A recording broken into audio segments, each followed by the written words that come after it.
السلام عليكم ورحمة الله. الحمد لله رب العالمين والصلاة والسلام على أشرف الأنبياء والمرسلين نبينا محمد وآله وأصحابه الفائزين برضا الله. يا أيها الذين آمنوا اتقوا الله حق تقاته ولا تموتن إلا وأنتم مسلمون. يا أيها الناس اتقوا ربكم الذي خلقكم من نفس واحدة وخلق منها زوجها وبث منهما رجالا كثيرا ونساء واتقوا الله الذي تساءلون به والأرحام إن الله كان عليكم رقيبا. يا أيها الذين آمنوا اتقوا الله وقولوا قولا سديدا يصلح لكم أعمالكم ويغفر لكم ذنوبكم ومن يطع الله ورسوله فقد فاز فوزا عظيما. ഏറ്റവും ആദരണീയനായ professor M A. Saeed sir, Kerala Nadvathul മുജാഹിദീന്റെയും അതിൻ്റെ പോഷക ഘടകങ്ങളുടെയും നേതാക്കളെ, പ്രവർത്തകരെ, നല്ലവരായ സുഹൃത്തുക്കളെ, കേരള മുസ്ലിം നവോത്ഥാന ചരിത്രത്തിൽ വെട്ടിമാറ്റാനാവാത്ത സാന്നിധ്യം അടയാളപ്പെടുത്തിയ കേരള നദുവത്തുൽ മുജാഹിദീന്റെ യുവജന വിഭാഗമായ ISM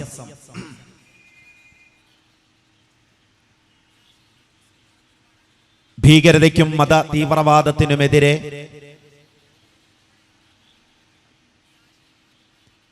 കേരള നദുവത്തുൽ മുജാഹിദീനോടൊപ്പം അതിശക്തമായ പ്രചാരണ പ്രവർത്തനങ്ങൾ നടത്തിക്കൊണ്ടിരിക്കുകയാണ്. കേരള നദുവത്തുൽ മുജാഹിദീന്റെ സവിശേഷതകളും ആദർശ വ്യതിരേകതയും എന്ത് എന്ന് കൃത്യമായി അറിയുന്നവരാണ് എന്നെ കേൾക്കുന്നവർ. പതിറ്റാണ്ടുകളായി മലയാളി സമൂഹത്തിൽ സൗഹൃദത്തിന്റെയും സ്നേഹത്തിന്റെയും സമാധാനത്തിന്റെയും അനശ്വരമായ പാഠങ്ങളുമായി ഈ മഹാപ്രസ്ഥാനം പ്രവർത്തിച്ചുകൊണ്ടിരിക്കുകയാണ്.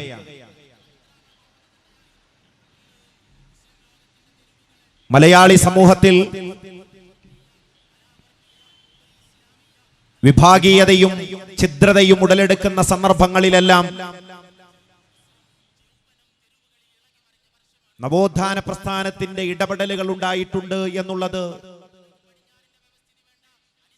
ചരിത്രം സാക്ഷ്യപ്പെടുത്തുന്ന ഒരു വസ്തുതയാണ്. കേരളത്തിലെ ഒന്നാമത്തെ പണ്ഡിത സഭയായ കേരള ജമിയത്തുൽ ഉലമ, കേരള ജമിയത്തുൽ ഉലമ രൂപീകൃതമാകുന്നത് 1921 രൂപീകരിക്കപ്പെട്ട മുസ്ലിം ഐക്യസംഘത്തിന്റെ കൈവഴിയായിക്കൊണ്ടാണ്. ഐക്യസംഘം നിലവിൽ വരുന്നതിന് മുമ്പും ഒറ്റയായ ആദർശ പോരാട്ടങ്ങൾ മലയാളി സമൂഹത്തിൽ ഉണ്ടായിട്ടുണ്ട്. സനാഉള്ള മക്തി തങ്ങളെ പോലുള്ള മഹാമനീഷികൾ, ബുദ്ധിജീവികൾ മലയാളി സമൂഹത്തിൽ വളർന്ന് തിടം വച്ച വിശ്വാസ സാമൂഹിക ജീർണതകൾക്കെതിരെ ഒറ്റയാൾ പോരാട്ടം നടത്തിയിട്ടുണ്ട്.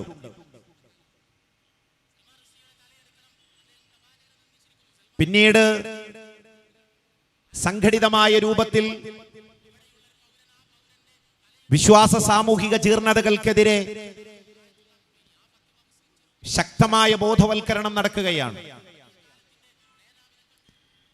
വക്കം മൗലവിയെ പോലെ, KM സിദി സാഹിബിനെ പോലെ, മുഹമ്മദ് അബ്ദുറഹിമാൻ സാഹിബിനെ പോലെ, മൗലവിയെ പോലുള്ള പണ്ഡിതന്മാരും നേതാക്കന്മാരും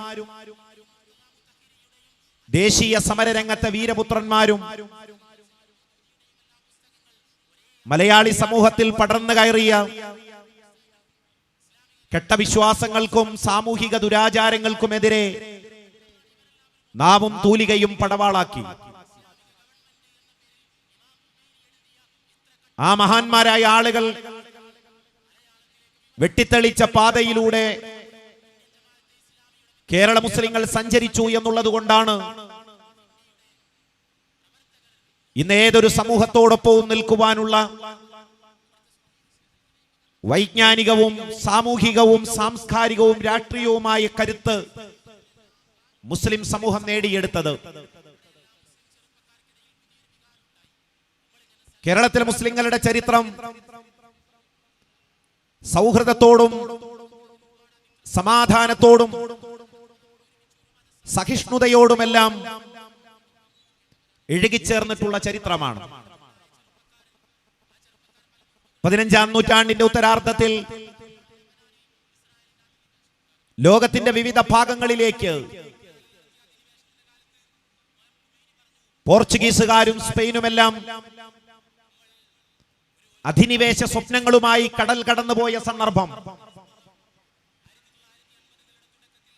ലോകം കൊള്ളയടിക്കുവാൻ വേണ്ടി, വിഭവങ്ങൾ ചൂഷണം ചെയ്യുവാൻ വേണ്ടി പുതിയ ഭൂഖണ്ഡങ്ങളും പ്രദേശങ്ങളും കണ്ടെത്തിക്കൊണ്ടിരുന്ന സന്ദർഭം 1498 പോർച്ചുഗീസുകാരുടെ പ്രതിനിധികൾ വിഭവസമ്പന്നമായ ഇന്ത്യ രാജ്യം അന്വേഷിച്ചുകൊണ്ട് കടൽ യാത്ര നടത്തിയതായി നമുക്ക് കാണാൻ കഴിയുന്നു. പോർച്ചുഗീസുകാര് ഈ രാജ്യത്തെ സമ്പത്ത് കൊള്ളയടിക്കുവാൻ വേണ്ടി മാത്രമല്ല വന്നത്, സാംസ്കാരികമായ അധിനിവേശമായിരുന്നു അവരുടെ ഏറ്റവും വലിയ ഒരു ആഗ്രഹം. സാമ്പത്തികമായി കൊള്ളയടിക്കുന്നതോടൊപ്പം അവരുടെ സംസ്കാരം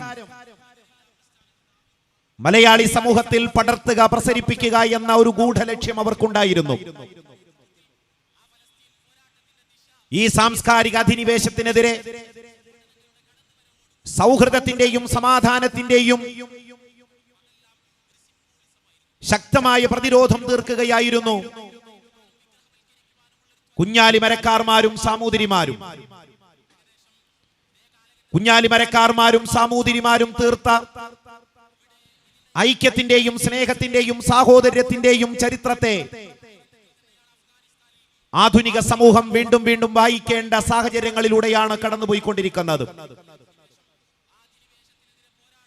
സാമൂതിരിക്കൊരു പട തന്നെ ഉണ്ടാക്കിക്കൊടുത്തുകൊണ്ട് കുഞ്ഞാലിമരക്കാർമാർ പറങ്കിപ്പടയുടെ കുതന്ത്രങ്ങളെ ചെറുത്തു തോൽപ്പിക്കുന്നതാണ് ചരിത്രത്തിൽ നമ്മൾ വായിച്ചിട്ടുള്ളത്. പക്ഷേ ഈ ചെറുത്തുനിൽപ്പ് പോരാട്ടങ്ങളെ പറങ്കിപ്പട എങ്ങനെയാണ് ദുർബലമാക്കിയത് എന്ന് ചോദിച്ചാൽ, സാമൂതിരിയുടെയും സാമൂതിരിയുടെയും കുഞ്ഞാലിമരക്കാർമാരുടെയും ഇടയിൽ വർഗീയതയുടെ വിഷം വിതറിക്കൊണ്ടാണ്. അധിനിവേശ ശക്തികൾ ഏതൊരു രാജ്യത്ത് അധിനിവേശം നടത്തുന്നുവോ അവിടങ്ങളിലെല്ലാം അവർ ആദ്യമായി ചെയ്തത് ആ രാജ്യത്തെ നന്മയുടെ സംസ്കാരത്തിന്റെ അടയാളങ്ങൾ തകർക്കുക എന്നതായിരുന്നു. ഇന്നും ലോകത്ത് അങ്ങനെ തന്നെയാണ്. നന്മയുടെയും സംസ്കാരത്തിന്റെയും സാഹോദര്യത്തിന്റെയും അടയാളങ്ങൾ തകർത്തുകൊണ്ടാണ് അധിനിവേശ ശക്തികൾ അവരുടെ സാമ്പത്തിക സാംസ്കാരിക ആശയങ്ങൾ സമൂഹത്തിൽ അടിച്ചേൽപ്പിക്കുന്നത്. കുഞ്ഞാലിമരക്കാരുടെ പോരാട്ട വീര്യം വർഗീയത ഇളക്കി വിട്ടുകൊണ്ട് ഇല്ലാതാക്കുവാൻ പോർച്ചുഗീസുകാർക്ക് സാധിച്ചു. അവസാനം സാമൂതിരിയുടെയും കുഞ്ഞാലി മരക്കാർമാർക്കിടയിൽ അവിശ്വാസം വളർത്തിയെടുത്തുകൊണ്ട് ചതിയിലൂടെ കുഞ്ഞാലി മരക്കാരെ ബന്ധനസ്ഥനാക്കുകയും വധിക്കുകയും ചെയ്യുന്ന വേദനാജനകമായ ചരിത്രം നമ്മൾ വായിക്കുന്നു. കുഞ്ഞാലി മരക്കാർമാരും സാമൂതിരിമാരും തീർത്ത മാനവിക സാഹോദര്യം, മനുഷ്യ സൗഹാർദ്ദത്തിന്റെ ഉദാത്തമായ പാഠങ്ങൾ, ആ പാഠങ്ങളെ സംബന്ധിച്ചാണ് ആധുനിക തലമുറ നിരന്തരമായി വായിക്കേണ്ടത്. പിന്നീട് ഇംഗ്ലീഷുകാർക്കെതിരെ ഈ രാജ്യത്തെ മുസ്ലിങ്ങളും ഹൈന്ദവരും മറ്റു മതവിഭാഗങ്ങളുമെല്ലാം ഒന്നു ചേർന്നുകൊണ്ട് അതിശക്തമായ പോരാട്ടം നടത്തിയത് നമുക്ക് മറക്കാനാവുകയില്ല. ഇംഗ്ലീഷുകാരും അവരുടെ സംസ്കാരം ഇന്ത്യ രാജ്യത്ത് അടിച്ചേൽപ്പിക്കുവാനുള്ള ആസൂത്രിതമായ ശ്രമങ്ങൾ നടത്തി. സാമ്പത്തികമായി കൊള്ളയടിക്കുക, വിഭവങ്ങൾ കൊള്ളയടിക്കുക എന്നതിനേക്കാൾ ഉപരിയായി സാംസ്കാരികമായ അധിനിവേശം എന്നുള്ളത് ഇംഗ്ലീഷുകാരുടെ മനസ്സിലിരിപ്പായിരുന്നു എന്നുള്ളത് നാം ചരിത്രത്തിൽ നിന്ന്, അനുഭവത്തിൽ നിന്ന് മനസ്സിലാക്കുന്നു. ബ്രിട്ടീഷുകാർക്കെതിരെ ഹിന്ദുവും മുസൽമാനും ഉണർന്നു പ്രവർത്തിച്ചതിന്റെ ഫലമാണ് ഈ രാജ്യം ഒരു ദേശരാഷ്ട്രമായതും ഈ രാജ്യം ജനാധിപത്യത്തിന്റെയും മതനിരപേക്ഷതയുടെയും അടിത്തറയിൽ ഊന്നി നിന്നുകൊണ്ട് വളർച്ചയുടെയും വികാസത്തിന്റെയും ഉന്നതമായ തലങ്ങളിലേക്ക് പ്രവേശിക്കുകയും ചെയ്തത്. 1857 കലാപം മുസ്ലിം സമൂഹത്തെ ഒറ്റപ്പെടുത്തുവാൻ ബ്രിട്ടീഷുകാർ ആസൂത്രിതമായ ശ്രമങ്ങൾ നടത്തി. 1857 കലാപങ്ങൾക്ക് ഏറ്റവും വലിയ കാരണക്കാർ മുസ്ലിങ്ങളാണ് എന്ന പ്രചാരണം നടന്നു. ഏതു സന്ദർഭത്തിലും മുസ്ലിങ്ങൾ തന്നെയായിരുന്നു അധിനിവേശ ശക്തികൾക്കെതിരെയുള്ള പോരാട്ടത്തിന് മുമ്പിൽ നിന്നിരുന്നത്. കാരണം അധിനിവേശ ശക്തികളുടെ ആക്രമണം കൊണ്ട് ഏറ്റവും വലിയ നഷ്ടമുണ്ടായത് മുസ്ലിങ്ങൾക്കായിരുന്നു. കേരളത്തിൽ തന്നെ അതിനെ സംബന്ധിച്ച് ആലോചിക്കുക. കേരളത്തിലെ കച്ചവടക്കാര്, വലിയ വലിയ വ്യാപാരികൾ, അവരെല്ലാം മുസ്ലിങ്ങളായിരുന്നു. പോർച്ചുഗീസുകാരുടെ വരവോടുകൂടി, അവർ വർഗീയ വിഷം ചീറ്റിയതോടുകൂടി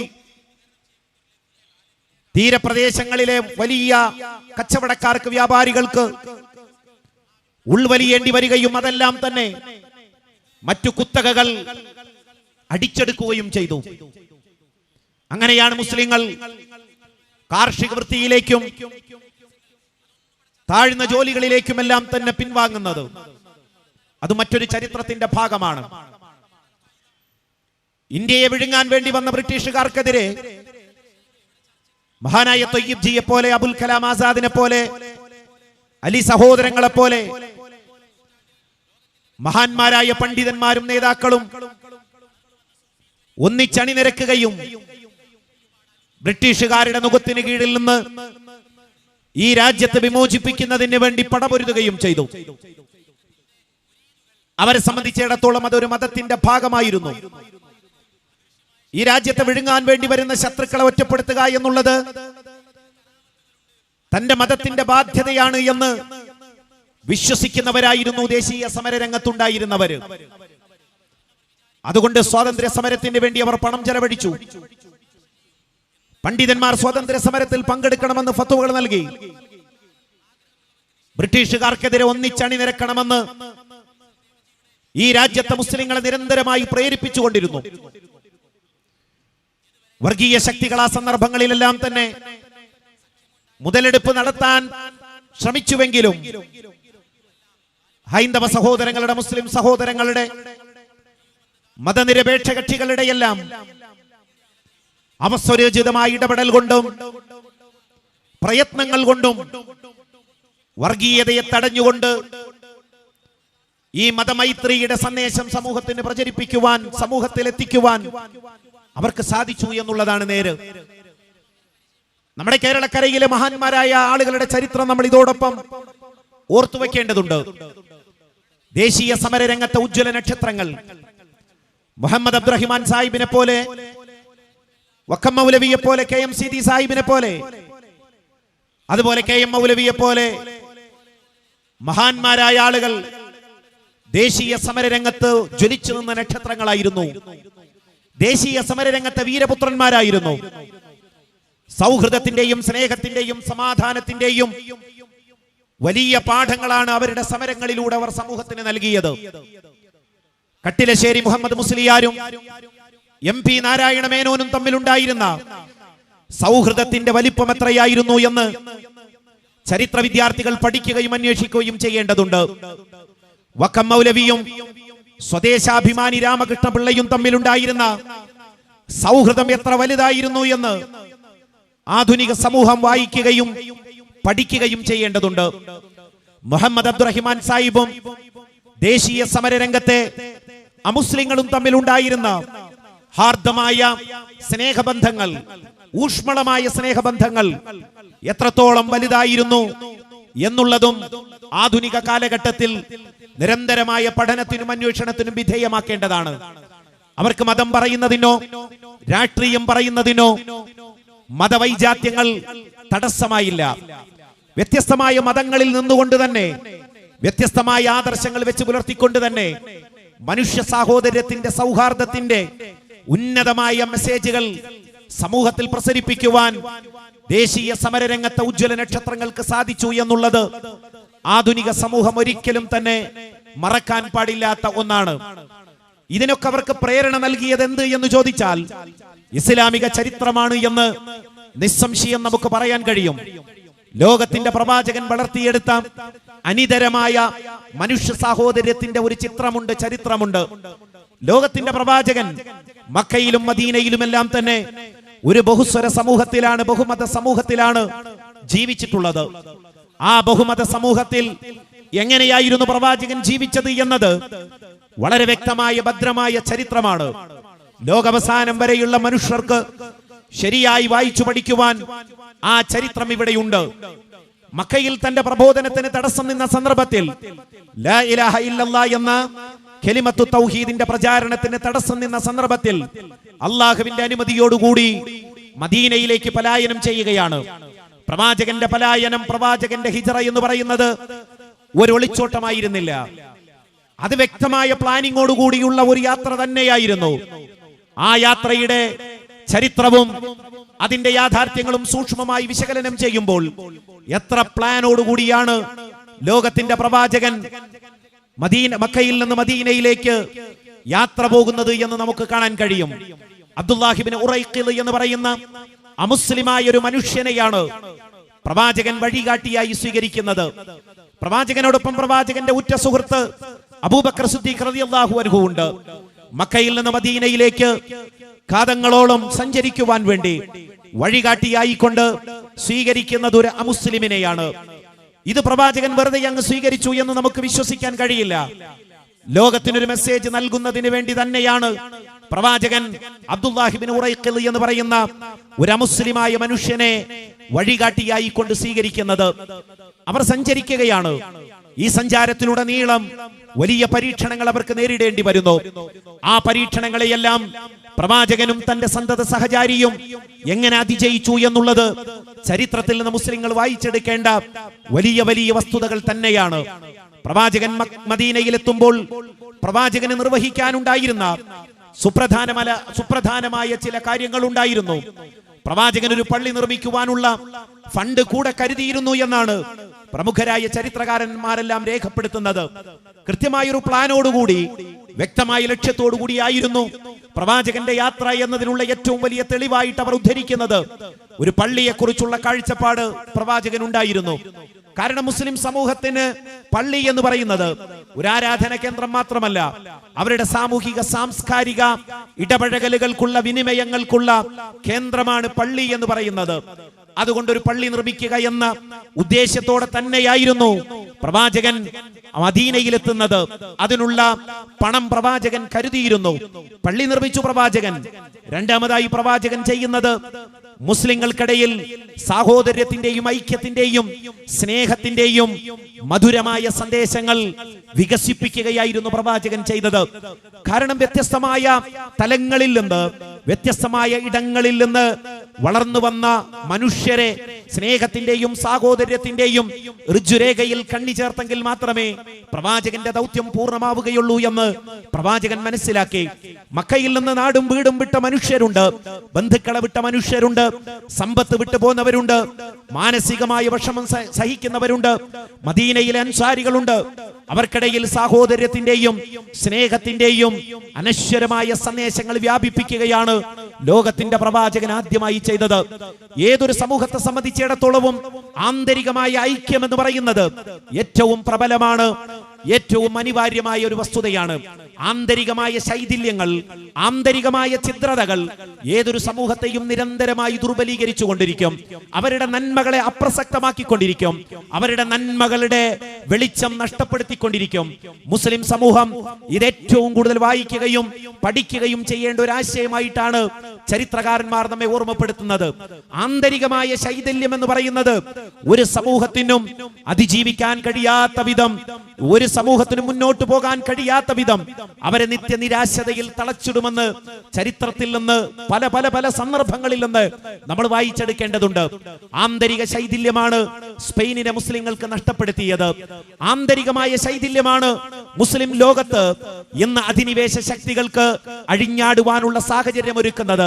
മുസ്ലിം സമൂഹത്തിന് ഭരണം നഷ്ടമായത്, ഇന്ത്യ രാജ്യത്ത് ഭരണം നഷ്ടമായത് ആന്തരിക ശൈഥില്യം കൊണ്ടാണ്, ഭൗതികമായ താല്പര്യങ്ങൾ കൊണ്ടാണ്. ആന്തരികമായ ശൈഥില്യവും ഛിദ്രതയും ഭൗതികമായ താല്പര്യവും ഏതൊരു പ്രസ്ഥാനത്തെ പിടികൂടുന്നുവോ, ഏതൊരു കൂട്ടായ്മയെ പിടികൂടുന്നുവോ, അവർക്ക് മുന്നോട്ട് പോകാൻ കഴിയാതെ നിരാശതയിൽ അഭിരമിക്കേണ്ടി വരുമെന്നുള്ളതിന് ചരിത്രം എമ്പാടും കഥകൾ പറഞ്ഞു തരുന്നുണ്ട്, യാഥാർത്ഥ്യങ്ങൾ പറഞ്ഞു തരുന്നുണ്ട്. അതുകൊണ്ട് തന്നെ ലോകത്തിന്റെ പ്രവാചകൻ മദീനയിലെത്തിയിട്ട് ആദ്യമായി ചെയ്യുന്നത് വിശ്വാസികൾക്കിടയിൽ സ്നേഹത്തിന്റെയും സാഹോദര്യത്തിന്റെയും പുതിയ ഒരു സന്ദേശം വികസിപ്പിച്ചെടുക്കുകയായിരുന്നു. അതിനെമ്പാടും ഉദാഹരണങ്ങൾ പലപ്പോഴും നമ്മൾ കേട്ടിട്ടുണ്ട്.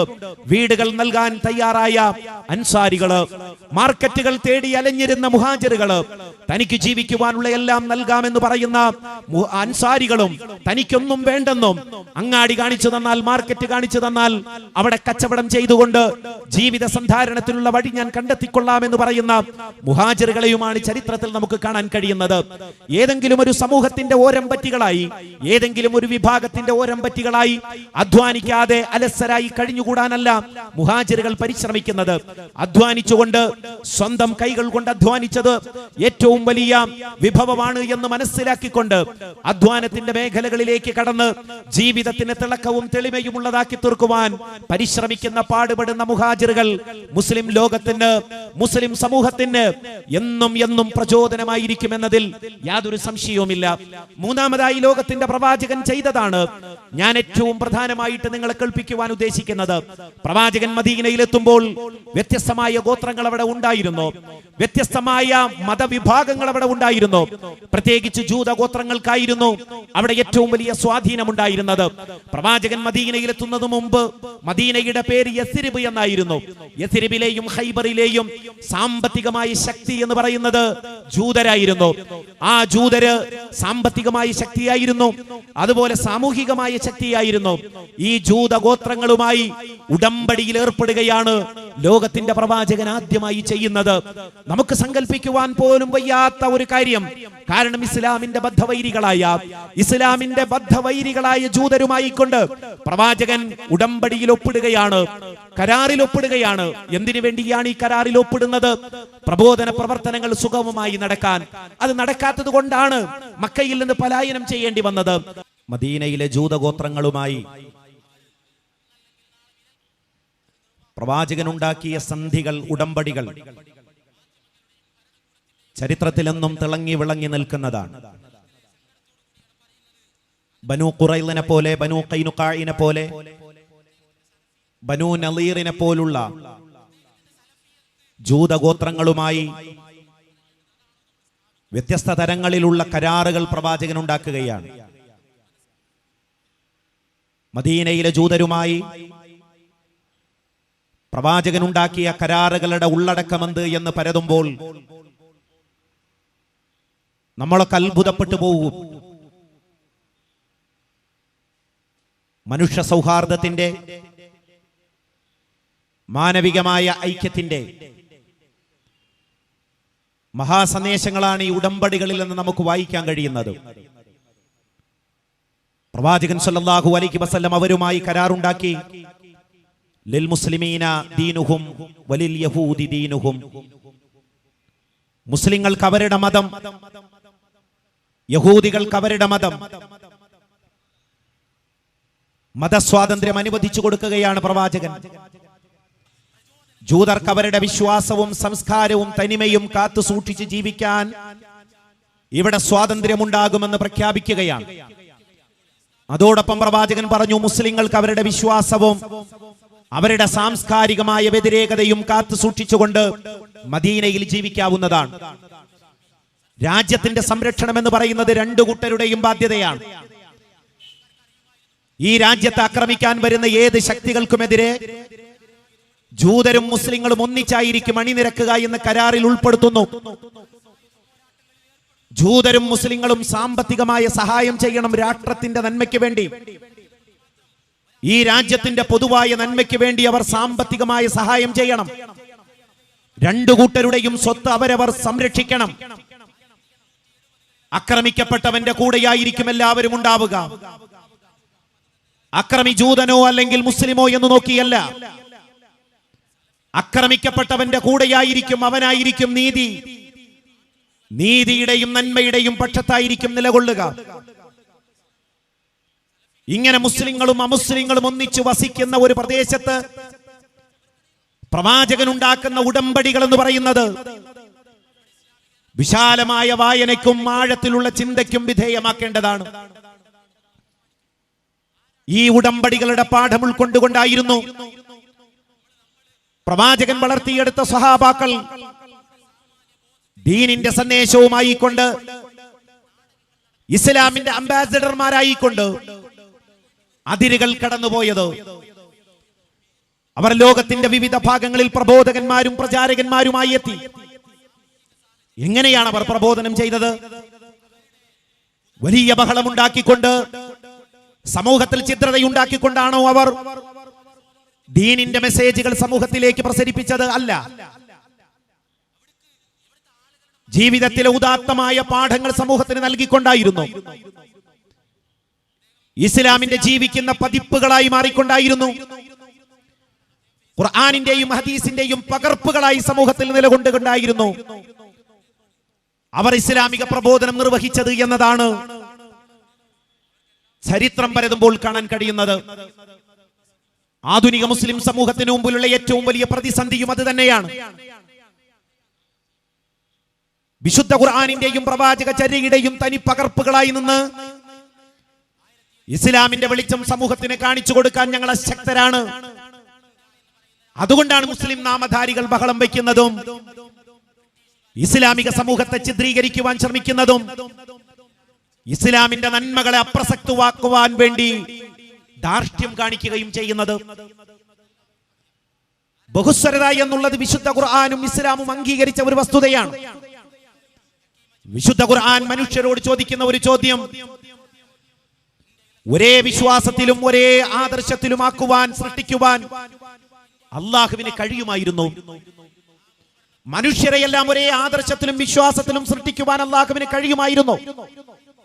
എന്നിട്ടും എന്തേ ഈ ഭിന്നത? അള്ളാഹു ഈ വൈവിധ്യങ്ങളിലാണ് ഈ പ്രപഞ്ചത്തെ സംവിധാനിച്ചിട്ടുള്ളത്. വ്യത്യസ്തമായ മനുഷ്യർ, വ്യത്യസ്തമായ ജലാശയങ്ങൾ, വ്യത്യസ്തമായ പർവ്വതങ്ങൾ, ഭൂപ്രകൃതികൾ, കാലാവസ്ഥകൾ എല്ലാം വൈവിധ്യങ്ങളെയാണ് സൂചിപ്പിച്ചുകൊണ്ടിരിക്കുന്നത്. ഈ വൈവിധ്യങ്ങൾ അംഗീകരിച്ച മതമാണ് ദീനുൽ ഇസ്ലാം. ഈ വൈവിധ്യങ്ങൾ അംഗീകരിക്കുന്ന ഗ്രന്ഥമാണ് വിശുദ്ധ ഖുർആൻ. എന്നിട്ടും മനുഷ്യരെ നീ മുസ്ലിങ്ങളാകുവാൻ വേണ്ടി നിർബന്ധിക്കുകയാണോ, വിശ്വാസികളാകുവാൻ വേണ്ടി നിർബന്ധിക്കുകയാണോ എന്നാണ് വിശുദ്ധ ഖുർആൻ ചോദിക്കുന്നത്.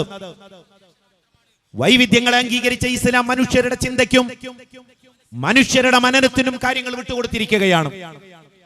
ചിന്താ സ്വാതന്ത്ര്യം അനുവദിക്കുന്ന ഒരു മതമാണ് ഇസ്ലാം. അന്ധമായ ഇരുളിന്റെ ഇരുട്ടറകളിൽ മനുഷ്യരെ തളച്ചിടുവാൻ ഇസ്ലാം ആഗ്രഹിക്കുന്നില്ല. ചിന്തിക്കുവാനും പഠിക്കുവാനും നിരന്തരമായി പ്രചോദനം നൽകുന്ന ഒരു വേദഗ്രന്ഥത്തിന്റെ ദർശനത്തിന്റെ അനുയായികളാണ് ഞാനും നിങ്ങളുമെല്ലാം. അതുകൊണ്ട് തന്നെ അസഹിഷ്ണുത എന്ന് പറയുന്നത് മുസ്ലിം സമൂഹത്തിലേക്ക് കടന്നു വരാനേ പാടില്ലാത്ത ഒന്നാണ്. ബഹുസ്വരതയെ അംഗീകരിച്ച പ്രവാചകൻ വളർത്തിയെടുത്ത സമൂഹവും ഏതൊരു രൂപത്തിലാണ് ഇസ്ലാമിനെ അഭിസംബോധന ചെയ്തത് എന്നത് നിരന്തരമായ പഠനത്തിനും ഗവേഷണത്തിനും നാം വിധേയമാക്കേണ്ടതുണ്ട്. എന്നാൽ ലോകത്തെ പോക്കിരികൾ, ലോകത്തെ തീവ്രവാദികൾ, ലോകത്തെ ഭീകരവാദികൾ, അരുതായ്മകളുടെ കൊടും ക്രൂരതയുടെ അടയാളങ്ങൾ ഈ ബഹുസ്വരതയോടും ഈ ബഹുമുഖമായ ആശയങ്ങളോടുമാണ് പടപൊരുതിക്കൊണ്ടിരിക്കുന്നത് എന്ന് കാണാൻ പ്രയാസമില്ല. അവരെ സംബന്ധിച്ചിടത്തോളം ഒരൊറ്റ ദർശനത്തിന് മാത്രമേ, ഒരൊറ്റ ആശയത്തിന് മാത്രമേ ഈ ഭൂമിയിൽ നിലനിൽക്കുവാനുള്ള അധികാരമുള്ളൂ. ബാക്കിയുള്ളതെല്ലാം തന്നെ ഈ ഭൂമുഖത്ത് നിന്ന് തുടച്ചു നീക്കപ്പെടേണ്ടതാണ് എന്ന് വിശ്വസിക്കുകയും അതിനനുസരിച്ച് സായുധ പോരാട്ടം നടത്തുകയും ചെയ്യുന്നവരാണ്. അതുകൊണ്ടാണ് അവർ ജൂതരെ ജീവനോടെ ചുട്ടുകൊല്ലുന്നത്, ക്രിസ്ത്യാനികളെ കടലിൽ മുക്കിക്കൊല്ലുന്നത്, യസീദി പെൺകുട്ടികളെ അരുങ്കൊല ചെയ്യുന്നത്, IS-നെ പോലെ, അൽ ഖായിദയെ പോലെ, ബോക്കോ ഹറാമിനെ പോലെ, ത്വാലിബാനെ പോലെയുള്ള കൊടും ഭീകര സംഘങ്ങൾ നിരന്തരമായി നടത്തിക്കൊണ്ടിരിക്കുന്ന ക്രൂരതകൾ നാം വിശകലനം ചെയ്യുമ്പോൾ നമുക്ക് മനസ്സിലാക്കാൻ കഴിയുന്നത് അവർ ഈ ലോകത്തെ വൈവിധ്യങ്ങൾക്കെതിരാണ്. അവർ ഈ ലോകത്തെ ബഹുസ്വരമായ ആശയങ്ങൾക്കെതിരാണ്. തങ്ങളുടെ വിശ്വാസം സ്വീകരിക്കാത്ത, ആദർശം സ്വീകരിക്കാത്ത, നിലപാടുകൾ സ്വീകരിക്കാത്തവരെല്ലാം തന്നെ തങ്ങളുടെ ശത്രുക്കൾ എന്ന ആശയത്തിലെത്തുകയും അവരെയെല്ലാം ആയുധങ്ങൾ കൊണ്ട് ഉന്മൂലനം ചെയ്യുകയും ചെയ്യുന്ന നിലപാടുകളാണ് ഭീകരവാദികളിൽ നിന്ന്, തീവ്രവാദികളിൽ നിന്നുണ്ടായിക്കൊണ്ടിരിക്കുന്നത്. അതുകൊണ്ട് തന്നെ തീവ്രവാദികൾക്ക്, ഭീകരവാദികൾക്ക് ഇസ്ലാമുമായി യാതൊരു ബന്ധവുമില്ല എന്ന് കാണാൻ യാതൊരു പ്രയാസവുമില്ല. ഇന്നത്തെ ഭീകരവാദികൾക്ക് ഇസ്ലാമുമായി എന്ത് ബന്ധമുണ്ട്? ഒരു ബന്ധവുമില്ല എന്ന് സൂക്ഷ്മമായി അവരെ വിലയിരുത്തിയാൽ നമുക്ക് കാണാൻ കഴിയും. എളുപ്പത്തിൽ മനസ്സിലാക്കാൻ കഴിയുന്ന ഒരു ഉദാഹരണം ഞാൻ പറയാം. ഇപ്പോൾ ഇറാഖിലെ മൂസിലിൽ പോരാട്ടം നടന്നുകൊണ്ടിരിക്കുകയാണ്. മൂസിൽ എന്ന് പറയുന്നത്, അല്ലെങ്കിൽ മൊസൂൾ എന്ന് പറയുന്നത് IS-ന്റെ ആസ്ഥാനമായിട്ടാണ് അറിയപ്പെടുന്നത്, ഇസ്ലാമിക് സ്റ്റേറ്റിന്റെ ആസ്ഥാനമായിട്ട്. അതിൽ നിന്ന് വിമോചിപ്പിക്കുവാൻ വേണ്ടി, IS-ൽ നിന്ന് മൊസൂളിനെ വിമോചിപ്പിക്കുന്നതിന് വേണ്ടി ഘോരമായ യുദ്ധം നടന്നുകൊണ്ടിരിക്കുകയാണ്. ഇറാഖി സേനയും തുർക്കി സേനയും യോജിച്ച മുന്നേറ്റങ്ങൾ നടത്തിക്കൊണ്ടിരിക്കുകയാണ്. ഈ സന്ദർഭത്തിൽ IS ഭടന്മാർ ഉപയോഗിക്കുന്ന ആയുധങ്ങളുടെ ഫോട്ടോകൾ മാധ്യമങ്ങൾ ലോകത്തിനു മുമ്പിൽ എത്തിച്ചുകൊണ്ടിരിക്കുന്നു. അമേരിക്കയും റഷ്യയും എല്ലാം തന്നെ ഉപയോഗിക്കുന്ന അധുനാധുനിക ആയുധങ്ങളാണ് IS ഭടന്മാർ ഉപയോഗിക്കുന്നത് എന്ന് വരുമ്പോൾ ആയുധങ്ങൾ നൽകുന്നതും അവർക്കെതിരെ യുദ്ധം നയിക്കുന്നതും ഒരേ ശക്തികളാണെന്ന് കാണാൻ യാതൊരു പ്രയാസവുമില്ല. എന്ന് പറഞ്ഞാൽ ഉത്തരം വളരെ ലളിതമാണ്. IS എന്ന് പറയുന്ന ഭീകര സംഘത്തെ നിർമ്മിച്ചിട്ടുള്ളത്, അവരെ പാലൂട്ടി വളർത്തിയിട്ടുള്ളത്, അവരെ മുസ്ലിം ലോകത്ത് വളർത്തുവാൻ അനിവാര്യമായ സാഹചര്യം ഒരുക്കിയിട്ടുള്ളത് അമേരിക്കയും അവരുടെ സഖ്യകക്ഷികളുമാണ്. അവർ നിരന്തരമായി ആയുധങ്ങൾ നൽകിക്കൊണ്ടിരിക്കുന്നു. അതിനു പകരമായി ഇവർ അവരുടെ അധീനത്തിലുള്ള എണ്ണയും അതുപോലെ പ്രകൃതിവാതകങ്ങളുമെല്ലാം തന്നെ ചൂഷണം ചെയ്തുകൊണ്ടിരിക്കുകയും ചെയ്യുന്നു. ഇതൊരു കച്ചവടമാണ് എന്നും അഡ്ജസ്റ്റ്മെന്റ് ആണ് എന്നും എന്തുകൊണ്ട് മുസ്ലിം ലോകത്തെ ചെറുപ്പക്കാർ മനസ്സിലാക്കുന്നില്ല? സാമ്രാജ്യത്വ ശക്തികള്, അതുപോലെ സയനിസ്റ്റുകള്, പ്രത്യേകിച്ച് ജൂതന്മാര് ഈ സമൂഹത്തിൽ ഛിദ്രതയുണ്ടാക്കുന്നതിന് വേണ്ടി ആയുധവും പണവും നൽകിക്കൊണ്ട് IS-നെയും അൽ ഖായിദയെയും വളർത്തുകയാണ് ചെയ്തുകൊണ്ടിരിക്കുന്നത്. അവർ ഇസ്ലാമിക സമൂഹത്തോടാണ് യുദ്ധം പ്രഖ്യാപിക്കുന്നത്. ഇസ്ലാമിക രാഷ്ട്രങ്ങളെയാണ് അവർ തകർക്കാൻ ശ്രമിക്കുന്നത്. മുസ്ലിങ്ങളെയാണ് അവർ അരുങ്കൊല നടത്തുന്നത്. മുസ്ലിം പള്ളികളിലാണ് അവർ ചാവ്യാർ സ്ഫോടനം നടത്തുന്നത്. മുസ്ലിം രാജ്യങ്ങളെയാണ് അവർ അരാജകത്വത്തിലേക്ക് തള്ളിവിടുന്നത്. ലോകത്ത് രണ്ട് രാഷ്ട്രങ്ങളാണ് ഇന്ന് IS ഭീകരന്മാരുടെ ഭീഷണിയില്ലാത്തത്. ഏതാണ് ആ രണ്ട് രാഷ്ട്രങ്ങൾ എന്നല്ലേ? ഒന്ന് ഇസ്രായേലാണ്. എന്ന് പറഞ്ഞാൽ ജൂതന്മാരുടെ രാജ്യമായ ഇസ്രായേലാണ് IS-ന്റെ ഭീഷണിയില്ലാത്ത ഒരു രാജ്യം. കാരണം വളർത്തിയവർക്കും പണം കൊടുത്തവർക്കും അതുപോലെ തന്നെ സാമ്പത്തിക സഹായം ചെയ്യുന്നവർക്കും ധൈര്യമായിട്ടിരിക്കാം. രണ്ടാമതായിക്കൊണ്ട് IS ഭീഷണിയില്ലാത്ത ഒരു രാജ്യം ഇറാനാണ് എന്ന് നിങ്ങൾ തിരിച്ചറിയണം. ഇറാൻ എന്ന് പറയുന്നത് ലോകത്തെ ഷിയാക്കളുടെ ബൗദ്ധികമായ കേന്ദ്രം, അതുപോലെ ഷിയാക്കളുടെ ഏറ്റവും വലിയ ശക്തി കേന്ദ്രം. ഈ രണ്ടു കൂട്ടർക്കുമാണ് IS-നെയും അൽ ഖായിദയെയും യാതൊരു ഭയവുമില്ലാതെ ജീവിക്കാൻ സാധിക്കുന്നത്. കാരണം മറ്റൊന്നല്ല, അൽ ഖായിദയുടെ ഐമൻ സവാഹിരി അടക്കമുള്ള വലിയ ഉന്നതമായ നേതാക്കന്മാർക്ക് പാലും ചോറും നൽകി വളർത്തിയിട്ടുള്ളത് ഇറാനായിരുന്നു എന്നുള്ളത് ലോകം മനസ്സിലാക്കിയ ഒരു വസ്തുതയാണ്. എന്തുകൊണ്ടാണ് IS ഒന്നാം നമ്പർ ശത്രുവായി സൗദി അറേബ്യയെ കാണുന്നത്, അല്ലെങ്കിൽ ഖത്തറിനെ കാണുന്നത്, കുവൈറ്റിനെ കാണുന്നത്, മുസ്ലിം രാജ്യങ്ങളെ കാണുന്നത് എന്നതിന്റെ ഉത്തരം അവർ സിയോണിസ്റ്റുകളുടെ കയ്യിലെ കളിപ്പാവയാണ്. അമേരിക്കൻ അധിനിവേശകരുടെ സാമ്രാജ്യത്വ ശക്തികളുടെ കയ്യിലെ കളിപ്പാവയാണ്. അതുപോലെ ഷിയാക്കളുടെ കയ്യിലെ കുരങ്ങുകളാണ് IS എന്ന് പറയുവാൻ യാതൊരു സംശയവുമില്ലാത്ത വിധം തെളിവുകൾ നമ്മുടെ മുമ്പിലുണ്ട്. എന്താണ് IS ഇന്ന് ലോകത്ത് ചെയ്തു കൂട്ടിക്കൊണ്ടിരിക്കുന്നത് എന്ന് ഞാൻ വിശദമായി പറയേണ്ട ആവശ്യമില്ല. നിരന്തരമായി പത്രങ്ങളിലൂടെ നാം കണ്ടുകൊണ്ടിരിക്കുന്നത് അവരുടെ അരുംകൊലകളും ക്രൂരതകളുമാണ്. പള്ളികളാണ് അവർ ലക്ഷ്യമാക്കുന്നത്. എത്രത്തോളം എന്ന് വെച്ചാൽ മദീന മുനവ്വറയിൽ പോലും കഴിഞ്ഞ പരിശുദ്ധ റമദാനിൽ മദീന മുനവ്വറയിലേക്ക് ഒരു ചാവേർ ഓടിക്കേറി പരിശുദ്ധമായ മദീന മുനവ്വറയിൽ ഭയം വിതക്കുവാൻ വേണ്ടി ശ്രമിച്ചത് നമ്മൾ വളരെ ആകുലതയോടുകൂടിയാണ്, ഉത്കണ്ഠയോടുകൂടിയാണ് വായിച്ചത്. മഗ്രിബ് നമസ്കാരം കഴിഞ്ഞ് മദീന മുനവ്വറയിൽ നിന്ന് പുറത്തിറങ്ങുന്ന 10,000-കണക്കിന് വിശ്വാസികളെ കൊല്ലുവാൻ വേണ്ടി ശ്രമിച്ചതാണ് ഈ IS ബടൻ എന്നുള്ളതിൽ യാതൊരു സംശയവുമില്ല. അവിടുത്തെ രക്ഷാപ്രവർത്തകരുടെ അല്ലെങ്കിൽ സെക്യൂരിറ്റി ഫോഴ്സിന്റെ അവസരോചിതമായ ഇടപെടൽ കൊണ്ടാണ് ആ മനുഷ്യനെ ഇല്ലാതാക്കുവാൻ എന്ന് പറഞ്ഞാൽ ചെറിയ നഷ്ടങ്ങൾ കൊണ്ട് മാത്രം ആ സംഭവത്തെ ഒതുക്കുവാൻ സാധിച്ചിട്ടുള്ളത്. ഇതൊരു ചില്ലറ കാര്യമല്ല. മദീന മുനവ്വറ എന്ന് പറയുന്നത് മുസൽമാനെ സംബന്ധിച്ചിടത്തോളം പവിത്രമായി കാണുന്ന ഒരു സ്ഥലമാണ്. അള്ളാഹുവിന്റെ പ്രവാചകൻ വളർന്ന ഒരു സ്ഥലം, അള്ളാഹുവിന്റെ പ്രവാചകൻ ഈ ദീനിന്റെ പ്രബോധനം നിർവഹിച്ച സ്ഥലം, അള്ളാഹുവിന്റെ പ്രവാചകൻ അന്ത്യവിശ്രമം കൊള്ളുന്ന സ്ഥലം, അള്ളാഹുവിന്റെ പ്രവാചകനോടൊപ്പമുള്ളവർ അന്ത്യവിശ്രമം കൊള്ളുന്ന സ്ഥലം. ഒന്നൊച്ച വെക്കുവാൻ പോലും മുസ്ലിങ്ങൾ അവിടെ മടിക്കുന്നു. തെല്ല് വിശ്വാസമുള്ള ഒരു വിശ്വാസി അവിടെ ഒരു അതിക്രമം ചെയ്യാൻ മെനക്കെടുകയില്ല. കാരണം അള്ളാഹുവിന്റെ പ്രവാചകന്റെ പാദസ്പർശനമേറ്റ് പുളകിതമായ മദീനയുടെ മണൽത്തരികളിലൂടെ നടക്കുമ്പോൾ വിനയത്തിന്റെയും സ്നേഹത്തിന്റെയും അത്യുദാത്തമായ ഒരു തലങ്ങളിലേക്ക് ഒരു വിശ്വാസി അറിയാതെ ഒഴുകുകയായിരിക്കും. അങ്ങനെയുള്ള ഒരു പ്രദേശത്ത് ചോരക്കളം തീർക്കുക എന്ന് പറഞ്ഞാൽ അത് എത്രമാത്രം വലിയ ക്രൂരതയാണ് എന്ന് നിങ്ങൾ ആലോചിച്ചു നോക്കുക. അതുകൊണ്ടാണ് നമ്മൾ പറയുന്നത് IS എന്ന് പറയുന്ന ഭീകര സംഘം ഇസ്ലാമുമായി ബന്ധമുള്ളതല്ല, ഇസ്ലാമുമായി യാതൊരു ബന്ധവുമില്ലതല്ല. കാരണം നിരന്തരമായി അവർ സ്ഫോടനം നടത്തുന്നത് സുജൂദ് ചെയ്യുന്ന, റുകൂഅ് ചെയ്യുന്ന വിശ്വാസികളെ ലക്ഷ്യം വെച്ചുകൊണ്ടാണ്. മുസ്ലിം രാഷ്ട്രങ്ങളിലാണ് അവർ കലാപമുണ്ടാക്കുന്നത്. അതോടൊപ്പം IS-നെ വളർത്തുവാനും വികസിപ്പിക്കുവാനും അങ്ങേയറ്റം പണിപ്പെട്ടുകൊണ്ടിരിക്കുന്ന ഷിയാക്കൾ എന്താണ് ചെയ്തുകൊണ്ടിരിക്കുന്നത് എന്നുകൂടി ഇതിനോടൊപ്പം നിങ്ങൾ കൂട്ടി വായിക്കേണ്ടതുണ്ട്. ഈ രണ്ട് വിഭാഗത്തിന്റെയും ലക്ഷ്യം എന്ന് പറയുന്നത് മുസ്ലിം രാഷ്ട്രങ്ങളാണ്, മുസ്ലിം സ്ഥാപനങ്ങളാണ്, അതുപോലെ മുസ്ലിം സമ്പത്താണ്, മുസ്ലിങ്ങളുടെ പവിത്രമായ കേന്ദ്രങ്ങളാണ് അവർ ലക്ഷ്യം വെക്കുന്നത്. ഈ രണ്ട് വിഭാഗവും IS-ഉം ലക്ഷ്യം വെക്കുന്നത് അതാണ്, ഷിയാക്കൾ ലക്ഷ്യം വെക്കുന്നത് അതാണ്, അതോടൊപ്പം ജൂതരും ലക്ഷ്യം വെക്കുന്നത് അതാണ് എന്ന് കാണാൻ പ്രയാസമില്ല. കഴിഞ്ഞ ആഴ്ച മക്കയിലേക്ക് മിസൈൽ ആക്രമണം നടത്തുവാൻ യമനിലെ ഹൂസികൾക്ക് ആരാണ് ധൈര്യം നൽകിയത് എന്ന് നാം ചിന്തിക്കേണ്ടതുണ്ട്. എന്തുമാത്രം വലിയ ക്രൂരതയാണ് ഷിയാക്കൾ മക്കൾക്ക് നേരെ നടത്തിയത് എന്ന് നിങ്ങൾ ചിന്തിച്ചിട്ടുണ്ടോ? യമനിലെ ഹൂത്തികൾ എന്ന് പറയുന്നത് ഇറാനിലെ ആശയങ്ങൾ അല്ലെങ്കിൽ ഷിയാക്കളുടെ തീവ്ര ആശയങ്ങൾ ജീവിതത്തിൽ പകർത്തി അതിനനുസരിച്ചുകൊണ്ട് ഗറില്ല പോരാട്ടം നടത്തിക്കൊണ്ടിരിക്കുന്ന, സൗദി അറേബ്യയെ മുഖ്യ ശത്രുവായി കണ്ടുകൊണ്ട് ഗറില്ല പോരാട്ടം നടത്തിക്കൊണ്ടിരിക്കുന്ന വിഭാഗമാണ് ഹൂസികൾ എന്ന് പറയുന്ന വിഭാഗം. അവർ ആശയം പഠിച്ചിട്ടുള്ളത് ഇസ്നാ അശരികളിൽ നിന്നാണ്, റാഫിദുകളിൽ നിന്നാണ്, ഷിയാക്കളിലെ ഉഗ്ര വിഭാഗത്തിൽ നിന്നാണ് അവർ ആശയം പഠിച്ചിട്ടുള്ളത്.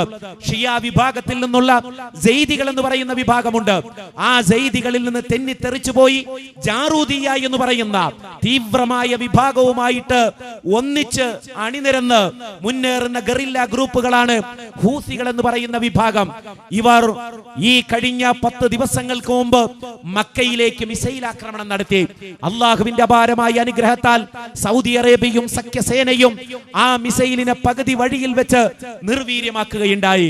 ഇതെത്രത്തോളം വലിയ കാടത്തമാണ്, അക്രമമാണ് എന്ന് നിങ്ങൾ ചിന്തിച്ചു നോക്കുക.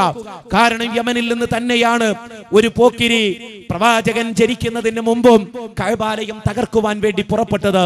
നിങ്ങൾക്ക് ഓർമ്മയില്ലേ? അബ്രഹത്തുൽ ഹബശി എന്ന് പറയുന്ന ഒരു മനുഷ്യൻ, അദ്ദേഹം ആനകളുമായിട്ടാണ് കഅബാലയം തകർക്കുന്നതിന് വേണ്ടി കടന്നു വന്നത്. അദ്ദേഹത്തിന്റെ അസൂയ ഈ കഅബാലയത്തിന് ലോകത്തിന്റെ വിവിധ ഭാഗങ്ങളിലേക്ക് ആളുകൾ കടന്നു വരുന്നു എന്നതായിരുന്നു. കഅബാലയത്തിലേക്ക് എന്താണ് ആളുകൾ തീർത്ഥാടകരായി ഒഴുകിക്കൊണ്ടിരിക്കുന്നത്. ഈ തീർത്ഥാടകരെ ലക്ഷ്യം വെച്ചുകൊണ്ട് അദ്ദേഹം യമനിൽ ഒരു ദേവാലയം പണിയാൻ തീരുമാനിച്ചു. ആ ദേവാലയം പണിതുകൊണ്ട് കഅബാലയത്തിലേക്ക് വരുന്ന വിശ്വാസികളെ അങ്ങോട്ട് തിരിച്ചുവിടാനാണ് അദ്ദേഹം ആഗ്രഹിച്ചത്. പക്ഷേ അദ്ദേഹത്തിനൊന്നും നടന്നില്ല. അതുകൊണ്ട് കഅബാലയം തകർക്കാൻ തന്നെ അദ്ദേഹം തീരുമാനിച്ചു. ആനകളുമായിട്ട് വമ്പിച്ച പടയുമായി അദ്ദേഹം മക്കയിലെത്തുകയാണ്. ആ സന്ദർഭത്തിൽ അബ്ദുൽ മുത്തലിബ് പറഞ്ഞ വാക്കുകൾ ചരിത്രത്തിൽ നമുക്ക് കാണാൻ കഴിയുന്നു. ഞാൻ എന്റെ ഒട്ടകങ്ങളുമായിട്ട് പോകുകയാണ്. ഇന്നൽ ബൈതി റബ്ബൻ യഹ്മി, എന്റെ ഈ ഭവനത്തിന് അഥവാ കഅബാലയത്തിന് ഒരു നാഥനുണ്ട്. ആ നാഥൻ അതിനെ സംരക്ഷിച്ചുകൊള്ളും. എന്റെ ഒട്ടകത്തെ ഞാനാണ് സംരക്ഷിക്കേണ്ടത്. കാരണം അബ്ദുൽ മുത്തലിബ് ദൈവവിശ്വാസിയായിരുന്നു. ദൈവത്തിലേക്ക് അടുക്കുവാൻ ചില ശക്തികളെ കൂടി ആവശ്യമുണ്ട് എന്ന് വിശ്വസിക്കുന്ന ഒരാളായിരുന്നു അബ്ദുൽ മുത്തലിബ്. അവർ ദൈവവിശ്വാസികളായിരുന്നു എന്നുള്ളതിന് അത് തന്നെ തെളിവാണ്. എന്റെ ഒട്ടകത്തെയാണ് ഞാനിപ്പോൾ സംരക്ഷിക്കേണ്ടത്. ഈ നാഥൻ അതിന്റെ ഭവനത്തെ സംരക്ഷിച്ചുകൊള്ളുമെന്ന് പറഞ്ഞുകൊണ്ട് അബ്ദുൽ മുത്തലിബ് കടന്നു കളയുന്നതായി ചരിത്രത്തിൽ നമുക്ക് കാണാൻ കഴിയുന്നു. എന്നാൽ അല്ലാഹു സുബ്ഹാനഹു വ തആല അബ്രഹത്തിനെയും കൂട്ടരെയും കളിമൺ കല്ലുകൾ കൊണ്ട്, ചുട്ടുപഴുത്ത കളിമൺ കല്ലുകൾ കൊണ്ട് കൂട്ടം കൂട്ടമായി പക്ഷികളെ അയച്ചുകൊണ്ട് നശിപ്പിക്കുന്നതായി വിശുദ്ധ ഖുർആൻ നമുക്ക് പഠിപ്പിച്ചു തരികയാണ്. അലം തര കൈഫ ഫഅല റബ്ബുക ബി അസ്ഹാബിൽ ഫീൽ, ആനക്കാരെ നിന്റെ നാഥൻ എന്തു ചെയ്തു എന്ന് നീ കണ്ടില്ലേ, നീ മനസ്സിലാക്കിയില്ലേ എന്നാണ് വിശുദ്ധ ഖുർആൻ ചോദിക്കുന്നത്. അവരുടെ തന്ത്രങ്ങൾ മുഴുവൻ പിഴവിലാക്കിയില്ലേ? അവരെ എറിയുവാൻ വേണ്ടി ചുട്ടുപഴുത്ത കളിമൺ കല്ലുകൾ കൊണ്ട് പക്ഷികളെ അയക്കുകയും തിന്നൊടുക്കപ്പെട്ട വൈക്കോൽ ചണ്ടി പോലെ അവരെ ആക്കി തീർക്കുകയും ചെയ്തു എന്നാണ് വിശുദ്ധ ഖുർആൻ പറയുന്നത്. ഖുർആൻ ചാണകം എന്ന് പറയുന്നതിന് പകരമായി തിന്നൊടുക്കപ്പെട്ട വൈക്കോൽ തുരുമ്പ് പോലെ, അല്ലെങ്കിൽ മൃഗങ്ങളൊക്കെ ചവിട്ടി നെരിച്ച വൈക്കോൽ തുരുമ്പ് പോലെ ആക്കി തീർത്തു എന്ന് ഖുർആൻ വളരെ മനോഹരമായ ശൈലിയിൽ അക്കാര്യത്തെ സംബന്ധിച്ച് പറയുന്നുണ്ട്. എന്ന് പറഞ്ഞാൽ യമനിൽ നിന്ന് തന്നെയായിരുന്നു അബ്രഹത്തുൽ ഹബശി എന്ന് പറയുന്ന മനുഷ്യൻ ആനകളുമായിട്ട് കഅബാലയം തകർക്കാൻ വേണ്ടി പുറപ്പെട്ടത്. ആ അബ്രഹത്തിന്റെ പിൻഗാമികളാണോ ഈ ഷിയാ ഊസികൾ എന്ന് നമ്മൾ സംശയിച്ചു പോകുകയാണ്. അബ്രഹത്ത് ഏതൊരു ദേശത്ത് നിന്നാണോ കടന്നു വന്നത്, ആ ദേശത്ത് നിന്ന് തന്നെയാണ് കഅബാലയത്തിന് നേരെ മിസൈലുകൾ പാഞ്ഞു വന്നത് എന്ന് മുസൽമാന്റെ നെഞ്ചിടിപ്പ് വർദ്ധിപ്പിക്കുന്ന കാര്യമാണ്. പിന്നീടും ചരിത്രത്തിൽ കഅബാലയത്തിന് നേരെ ഒട്ടേറെ ആക്രമണങ്ങൾ ഉണ്ടായിട്ടുണ്ട്. ഹിജ്റ 73-ൽ അബ്ദുൽ മലിക് ബിൻ മർവാൻ ഭരിക്കുന്ന സന്ദർഭം, ആ സന്ദർഭത്തിൽ ഹജ്ജാജ് ബിൻ യൂസുഫും കൂട്ടരും മക്കയിലേക്ക് കടന്നു വരികയാണ്. അബ്ദുല്ലാഹി ബിൻ സുബൈറിന്റെ അധികാരം നഷ്ടപ്പെടുത്തണം എന്നതായിരുന്നു അവരുടെ ലക്ഷ്യം. മദീനയിൽ നിന്ന് മക്കയിൽ അഭയം തേടി അബ്ദുല്ലാഹി ബിൻ സുബൈറിനെ പിടികൂടുവാൻ ഹജ്ജാജ് ബിൻ യൂസുഫും കൂട്ടരും വലിയ തോതിലുള്ള ആക്രമണങ്ങളാണ് അഴിച്ചുവിട്ടത്. അതിന്റെ ഫലമായി കൊണ്ട് കഅബാലയത്തിന് സാരമായ പരിക്കുകൾ സംഭവിച്ചു എന്ന് ചരിത്രത്തിൽ നമ്മൾ വായിക്കുന്ന വസ്തുതയാണ്. പിന്നീട് ഹിജ്റ 317-ൽ ഖറാമിത്തികൾ എന്ന് പറയുന്ന ഒരു വിഭാഗം കഅബാലയത്തെ ആക്രമിക്കുവാൻ വേണ്ടി കടന്നു വരികയാണ്. 30,000 30,000 വിശ്വാസികളെ ചുട്ടരിച്ചുകൊണ്ടാണ്, 30,000 വിശ്വാസികളുടെ ജീവൻ എടുത്തുകൊണ്ടാണ് കറാമത്തികൾ കഅബാലയത്തിന് നേരെയുള്ള ആക്രമണം അവസാനിപ്പിച്ചത് എന്ന് ചരിത്രത്തിൽ അല്പം നടുക്കത്തോടു കൂടിയാണ് നമ്മൾ വായിക്കുന്നത്. ആ പടയുമായി വന്ന കറാമത്തുകൾ എന്തു ചെയ്തുവെന്നോ, കഅബാലയത്തിന്റെ കിസ്വ എടുത്തുകൊണ്ട് പിച്ച് ചീന്തി സൈന്യങ്ങൾക്കിടയിൽ വിതരണം ചെയ്യുകയായിരുന്നു ചെയ്തിരുന്നത്. കഅബാലയത്തിന്റെ കിസ്വ എത്ര മനോഹരമായ കിസ്വയാണ് അത്! ലോകം വളരെ ആദരപൂർവ്വം കാണുന്ന കഅബാലയത്തിന്റെ കിസ്വ എടുത്തുകൊണ്ട്, അതിന്റെ പുറമേ വെക്കുന്ന ആ കിസ്വ എടുത്തുകൊണ്ട് കീറി അത് പടയാളികൾക്കിടയിൽ വിതരണം ചെയ്തുകൊണ്ടാണ് കഅബാലയത്തോടുള്ള ക്രൂരത കറാമത്തുകൾ കാണിച്ചത്. മാത്രമാണോ, ഹജറുൽ അസ്വദ് അടിച്ചു മാറ്റുകയായിരുന്നു അവർ ചെയ്തത്. മാത്രമല്ല, സംസം കിണറിന്റെ ഭാഗങ്ങൾ മലിനമാക്കുവാനും അവിടെ കേടുപാടുകൾ വരുത്തുവാനും കറാമത്തുകൾ അഹങ്കാരം കാണിച്ചു എന്നത് ചരിത്രത്തിൽ നമ്മൾ വേദനയോടുകൂടി വായിക്കുന്ന സംഭവമാണ്. പിന്നീട് കഅബാലയത്തിന് നേരെ, ഹറമിന് നേരെ മറ്റൊരു ആക്രമണം ഉണ്ടാകുന്നത് 1979-ലാണ്. 1979 ഒരു പ്രഭാതത്തിൽ സുബഹി നമസ്കാരം കഴിഞ്ഞുകൊണ്ട് 2 മനുഷ്യർ എഴുന്നേറ്റ് നിന്നുകൊണ്ട് വിശ്വാസികളോടായി പറഞ്ഞു, സൗദി അറേബ്യ ശരിയല്ല, സൗദി അറേബ്യയുടെ ഭരണം ശരിയല്ല, അതുകൊണ്ട് ഞങ്ങൾ ഇതാ ഒരു ഇസ്ലാമിക ഖിലാഫത്ത് പ്രഖ്യാപിക്കാൻ പോകുകയാണ്. ഇന്ന് IS ഭടന്മാര്, അബൂബക്കർ ബഗ്ദാദി എന്ന് പറയുന്ന ISന്റെ തലവൻ ലോകത്തോട് പ്രഖ്യാപിച്ചതുപോലെ ഒരു ഇസ്ലാമിക രാഷ്ട്രം ഞങ്ങൾ ഇതാ പ്രഖ്യാപിക്കാൻ പോകുകയാണ്. നിങ്ങളെല്ലാം പ്രതീക്ഷിക്കുന്ന, മുസ്ലിം ലോകം പ്രതീക്ഷിക്കുന്ന മഹദിയാണ് ഞാൻ എന്ന് പറഞ്ഞുകൊണ്ടാണ് ഈ 2 ചെറുപ്പക്കാര് ആയുധധാരികളുമായി കൊണ്ട് ഹറമിലേക്ക് പ്രവേശിക്കുന്നത്. ആയുധധാരികള് ഹറമിലെ വിശ്വാസികളെ ഭയപ്പെടുത്തി അവരെ മുൾമുനയിൽ നിർത്തി. അള്ളാഹുവിന്റെ അപാരമായ അനുഗ്രഹത്താൽ ഈ സായുധ പോരാളികളെ ഹറമിൽ നിന്ന് വിമോചിപ്പിക്കുവാൻ സൗദി അറേബ്യക്കും സഖ്യസേനയ്ക്കും സാധിച്ചു എന്നുള്ളത് ചരിത്രത്തിൽ വളരെ ആശ്വാസത്തോടുകൂടി വായിക്കുന്ന സംഭവമാണ്. പിന്നീടും ഇറാനിന്റെ നേതൃത്വത്തിൽ ഹജ്ജ് വേളകളിൽ, ഉംറ സന്ദർഭങ്ങളിൽ വിശ്വാസികൾക്കിടയിൽ പ്രശ്നങ്ങൾ ഉണ്ടാക്കുവാനുള്ള ബോധപൂർവമായ ശ്രമങ്ങൾ ഉണ്ടായിട്ടുണ്ട്. പ്രത്യേകിച്ച് പല കാലഘട്ടങ്ങളിലെ ഹജ്ജ് വേളകളിൽ എന്തുകൊണ്ടാണ് മനുഷ്യർ തിക്കിലും തിരക്കിലും പെട്ട് ജീവൻ നഷ്ടപ്പെടുന്നത് എന്നതിനെ കുറിച്ചുള്ള അന്വേഷണത്തിന്റെ റിപ്പോർട്ടുകളെല്ലാം സൂചിപ്പിക്കുന്നത് അത് ഇറാനിൽ നിന്നുള്ള വിശ്വാസികൾ, ഇറാനിൽ നിന്നുള്ള ഹാജിമാരുടെ കൃത്രിമമായ തിക്കും തിരക്കും കാരണമാണ് എന്നുള്ളത് പല സന്ദർഭങ്ങളിലായിട്ട് നടന്ന മരണങ്ങളെ കുറിച്ച്, തിക്കും തിരക്കിനെ സംബന്ധിച്ചും പഠിച്ചിട്ടുള്ള റിപ്പോർട്ടുകൾ സൂചിപ്പിക്കുന്ന വസ്തുതയാണ്. അവസാനമിതാ ഈ 10 ദിവസം മുമ്പ് കഅബാലയത്തിന് നേരെ മറ്റൊരു ആക്രമണം കൂടി ഉണ്ടായിരിക്കുന്നു.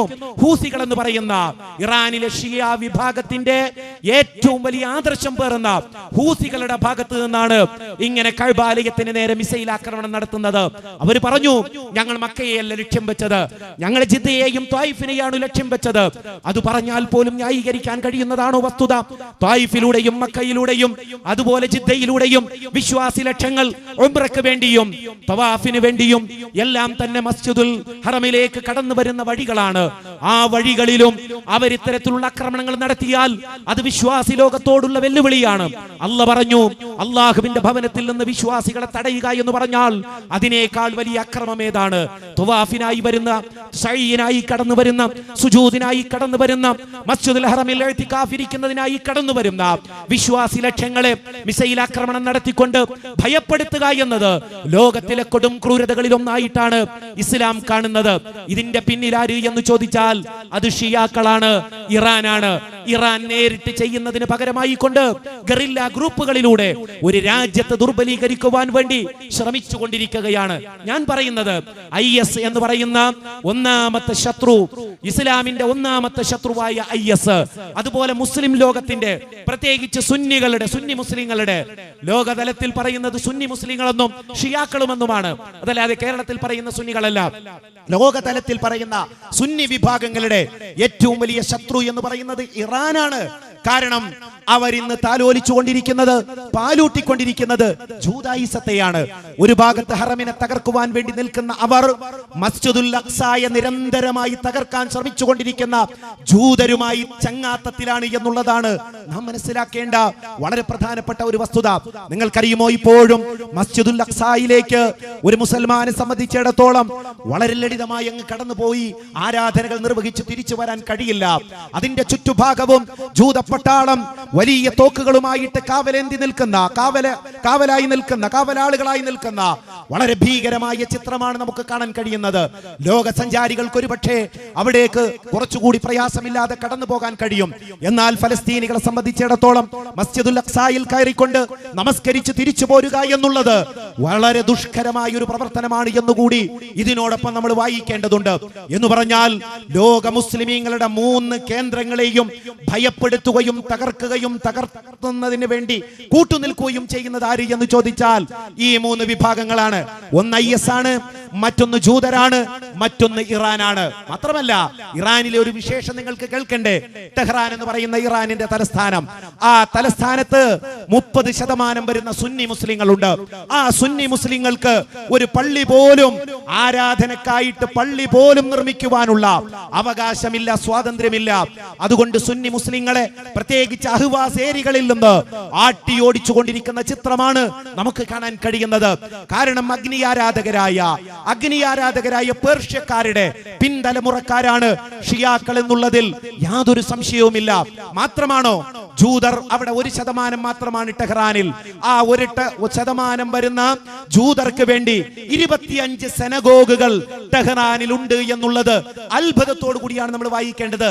എന്ന് പറഞ്ഞാൽ ജൂത ആരാധനാലയ കേന്ദ്രങ്ങളാണ് സെനഗോഗുകൾ. 25 സെനഗോഗുകളാണ് 1% വരുന്ന ജൂതർക്ക് ഇറാനിൽ പണിയുവാനുള്ള അനുമതി നൽകിയിട്ടുള്ളത്. ടെഹ്റാനിൽ പണിയുവാനുള്ള അനുമതി നൽകിയിട്ടുള്ളത്. എവിടെയാണ് ഷിയാക്കളും ജൂതരും തമ്മിലുള്ള അവിശുദ്ധമായ ബന്ധമെന്ന് തിരിച്ചറിയുന്നതിന് വേണ്ടിയാണ് എന്റെ സുഹൃത്തുക്കളെ ഞാൻ ഇക്കാര്യം പറയുന്നത്. അതുകൊണ്ട് ഇവരെല്ലാം തന്നെ IS ആയാലും ഇറാനായാലും ജൂതരായാലും നിരന്തരമായി അവർ യുദ്ധം ചെയ്തുകൊണ്ടിരിക്കുന്നത് ഇസ്ലാമിക ലോകത്തോടാണ്. ഷിയാക്കളെ സംബന്ധിച്ചിടത്തോളം അവരുടെ ഒന്നാമത്തെ ശത്രു എന്ന് പറഞ്ഞാൽ ഹറമുകളുടെ സേവകന്മാർ തന്നെ. ഹറമുകളുടെ സേവകന്മാർ എന്ന പേരിൽ അറിയപ്പെടുന്ന സൗദി അറേബ്യ തന്നെയാണ് അവരുടെ ഒന്നാമത്തെ ശത്രു എന്ന് പറഞ്ഞാൽ. കാരണം അവരുടെ വിശ്വാസത്തിന്റെ കടുപ്പം എത്രയുണ്ട് എന്ന് നിങ്ങളൊന്ന് പരിശോധിക്കേണ്ടതുണ്ട്. ഷിയാക്കളിൽ പലരും വിശ്വസിക്കുന്നത് മഹാനായ ജിബ്രീൽ അലൈഹിസ്സലാത്തു വസ്സലാം തെറ്റിക്കൊണ്ടാണ് മഹാനായ പ്രവാചകന് വഹി നൽകിയത്. യഥാർത്ഥത്തിൽ അത് നൽകേണ്ടിയിരുന്നത് അലി ഇബ്നു അബീ ത്വാലിബിനാണ് എന്ന് വിശ്വസിക്കുന്ന തീവ്ര ഷിയാക്കൾ ഇന്നും ഇറാനിൽ നമുക്ക് കാണാൻ കഴിയുന്നു. മഹാനായ പ്രവാചകന്റെ ഖലീഫമാരെ അവരുടെ പേര് കേട്ടാൽ ലഅനത്ത് ചൊല്ലുകയും തുപ്പുകയും ചെയ്യുന്ന ഷിയാക്കളെ നമ്മൾ ഇപ്പോഴും ലോകത്തിന്റെ വിവിധ ഭാഗങ്ങളിൽ കണ്ടുകൊണ്ടിരിക്കുന്നു.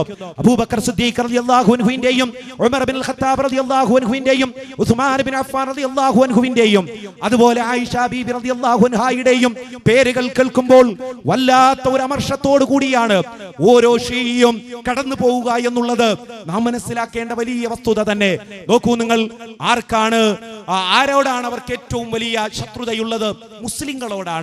മുസ്ലിങ്ങളോടാണ്. അലി ദൈവമാണ് എന്ന് വിശ്വസിക്കുന്ന കക്ഷികളെ നമുക്ക് ഷിയാക്കളിൽ കാണാൻ കഴിയുന്നു. 12 ഇമാമുകൾ, തെറ്റുപറ്റാത്ത 12 ഇമാമുകൾ ഉണ്ടെന്നും ഒരു ഇമാം അദൃശ്യ ലോകത്തുണ്ടെന്നും അയാൾ കടന്നു വരുമെന്നും വിശ്വസിക്കുന്നവരാണ് ഷിയാക്കള്. മാത്രമല്ല നുണ പറയുന്നതിന് വേണ്ടി ഒരു സിദ്ധാന്തം തന്നെ അവർ ലോകത്ത് രൂപീകരിച്ചിട്ടുണ്ട്. അതാണ് തഖിയ എന്ന് പറയുന്നത്. ആസൂത്രിതമായി എങ്ങനെ നുണ പറയാം, ഏതൊരു സമൂഹത്തിൽ നുണ പറഞ്ഞുകൊണ്ട് നിൽക്കാം എന്നതിന് തന്ത്രങ്ങൾ പയറ്റുന്നതിന് വേണ്ടിയുള്ള ഒരു സുന്ദരമായ പദപ്രയോഗമാണ് തഖിയ എന്ന് പറയുന്നത്. ഇത് ലോകത്തിന്റെ വിവിധ ഭാഗങ്ങളിൽ സാംസ്കാരിക സംഘടനകളിലും സാമൂഹിക പ്രവർത്തനത്തിലും രാഷ്ട്രീയത്തിലും ഒക്കെ തുളച്ചു കയറിക്കൊണ്ട്, മീഡിയ രംഗത്തേക്ക് തുളച്ചു കയറിക്കൊണ്ട് ഷിയാക്കൾ അവരുടെ അജണ്ട വളരെ ഭംഗിയായി നടപ്പിലാക്കിക്കൊണ്ടിരിക്കുന്നു. ഇറാഖിലും ഇറാനിലും അതുപോലെ തന്നെ സിറിയയിലും ബഹ്റൈനിലും അതുപോലെ ലബനാനിലും എല്ലാം തന്നെ അവരുടെ ലക്ഷ്യങ്ങൾ ഭംഗിയായി നിർവഹിക്കുകയാണ്.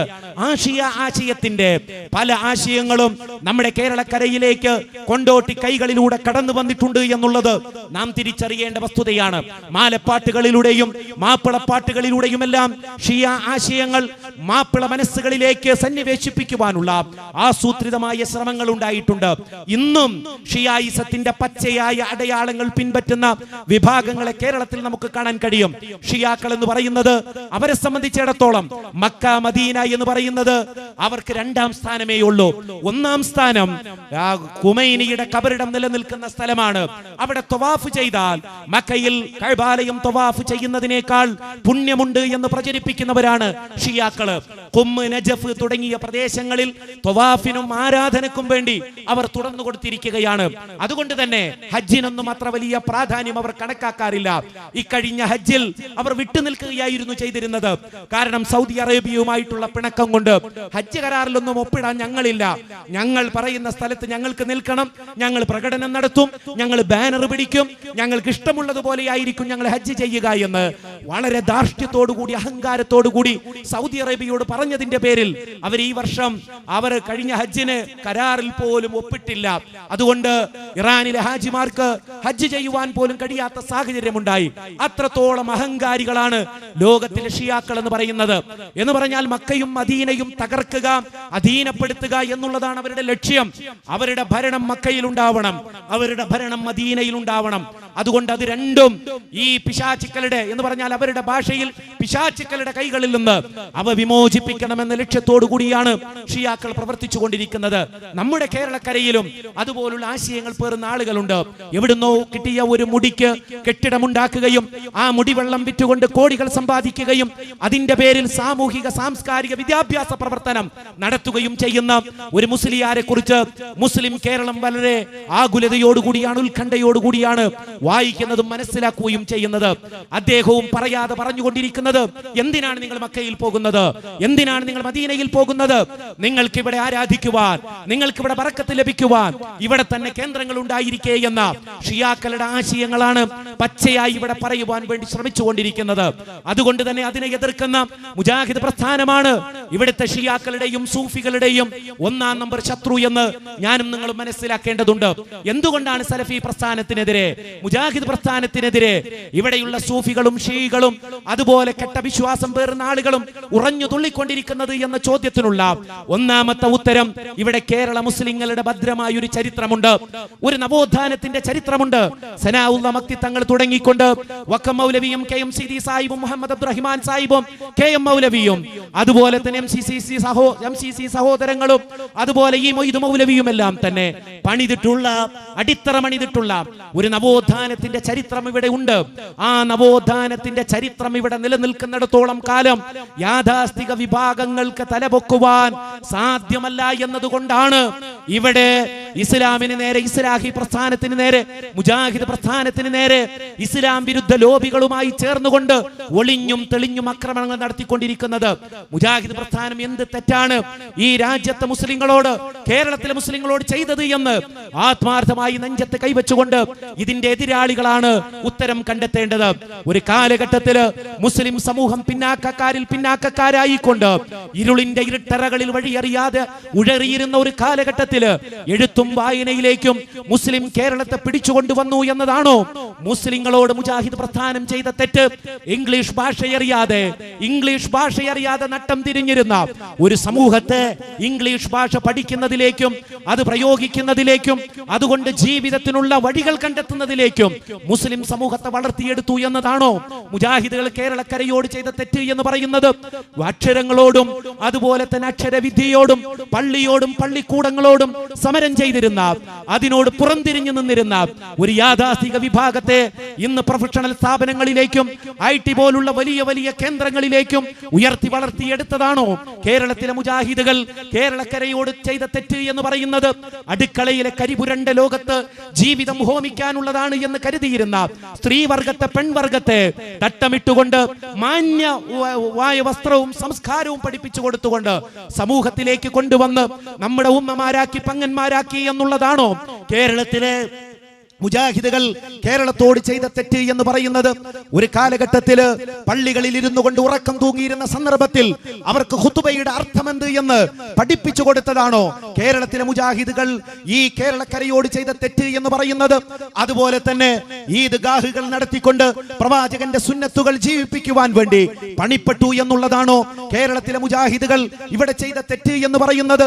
വോട്ട് ചെയ്യരുത് എന്നും അതുപോലെ തന്നെ സർട്ടിഫിക്കറ്റുകൾ കയറിയെറിയണമെന്നും ദൈവേ ദൈവികേതര ഭരണകൂടത്തെ അനുസരിക്കുന്നത് ശിർക്കാണെന്നും ഈ സമൂഹത്തെ ബോധ്യപ്പെടുത്തിക്കൊണ്ട് മതനിരപേക്ഷ രാഷ്ട്രീയത്തിൽ നിന്നും രാഷ്ട്രീയ പ്രസ്ഥാനങ്ങളിൽ നിന്നും ജനങ്ങളെ പുറകോട്ട് വലിച്ചുകൊണ്ട് സാമൂഹിക സാംസ്കാരിക പിന്നാക്കാവസ്ഥയ്ക്ക് ആക്കം കൂട്ടിയിരുന്ന പൊളിറ്റിക്കൽ ഇസ്ലാമിന്റെ വക്താക്കളിൽ നിന്ന് കേരള മുസ്ലിങ്ങളെ രക്ഷപ്പെടുത്തി എന്നതാണോ കേരളത്തിലെ മുജാഹിദുകൾ ചെയ്ത തെറ്റ് എന്ന് പറയുന്നത്?